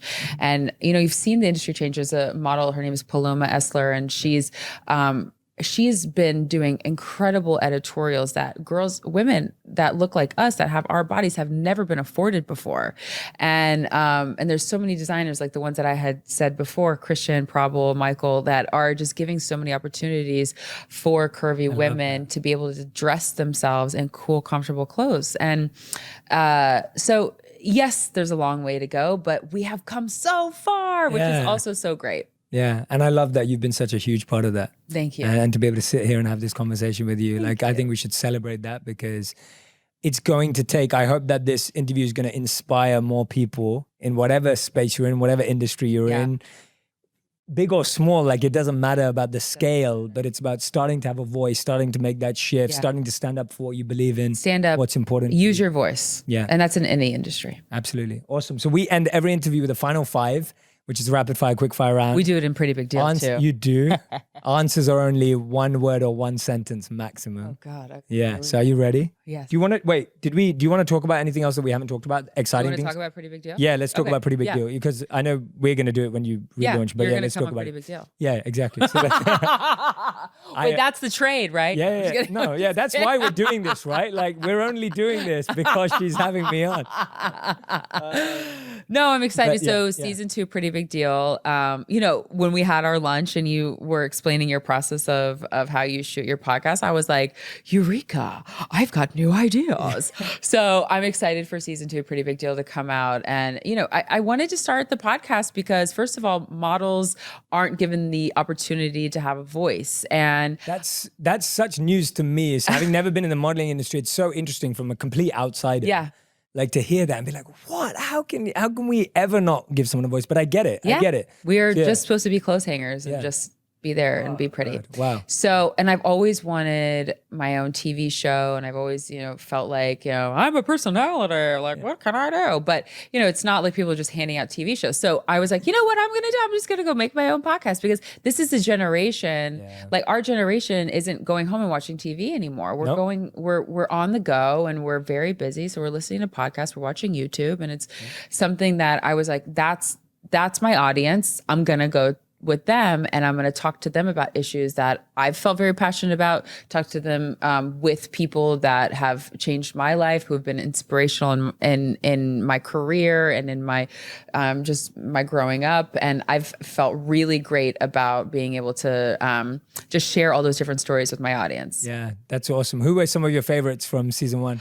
I know it's hard to say, but No. Yeah.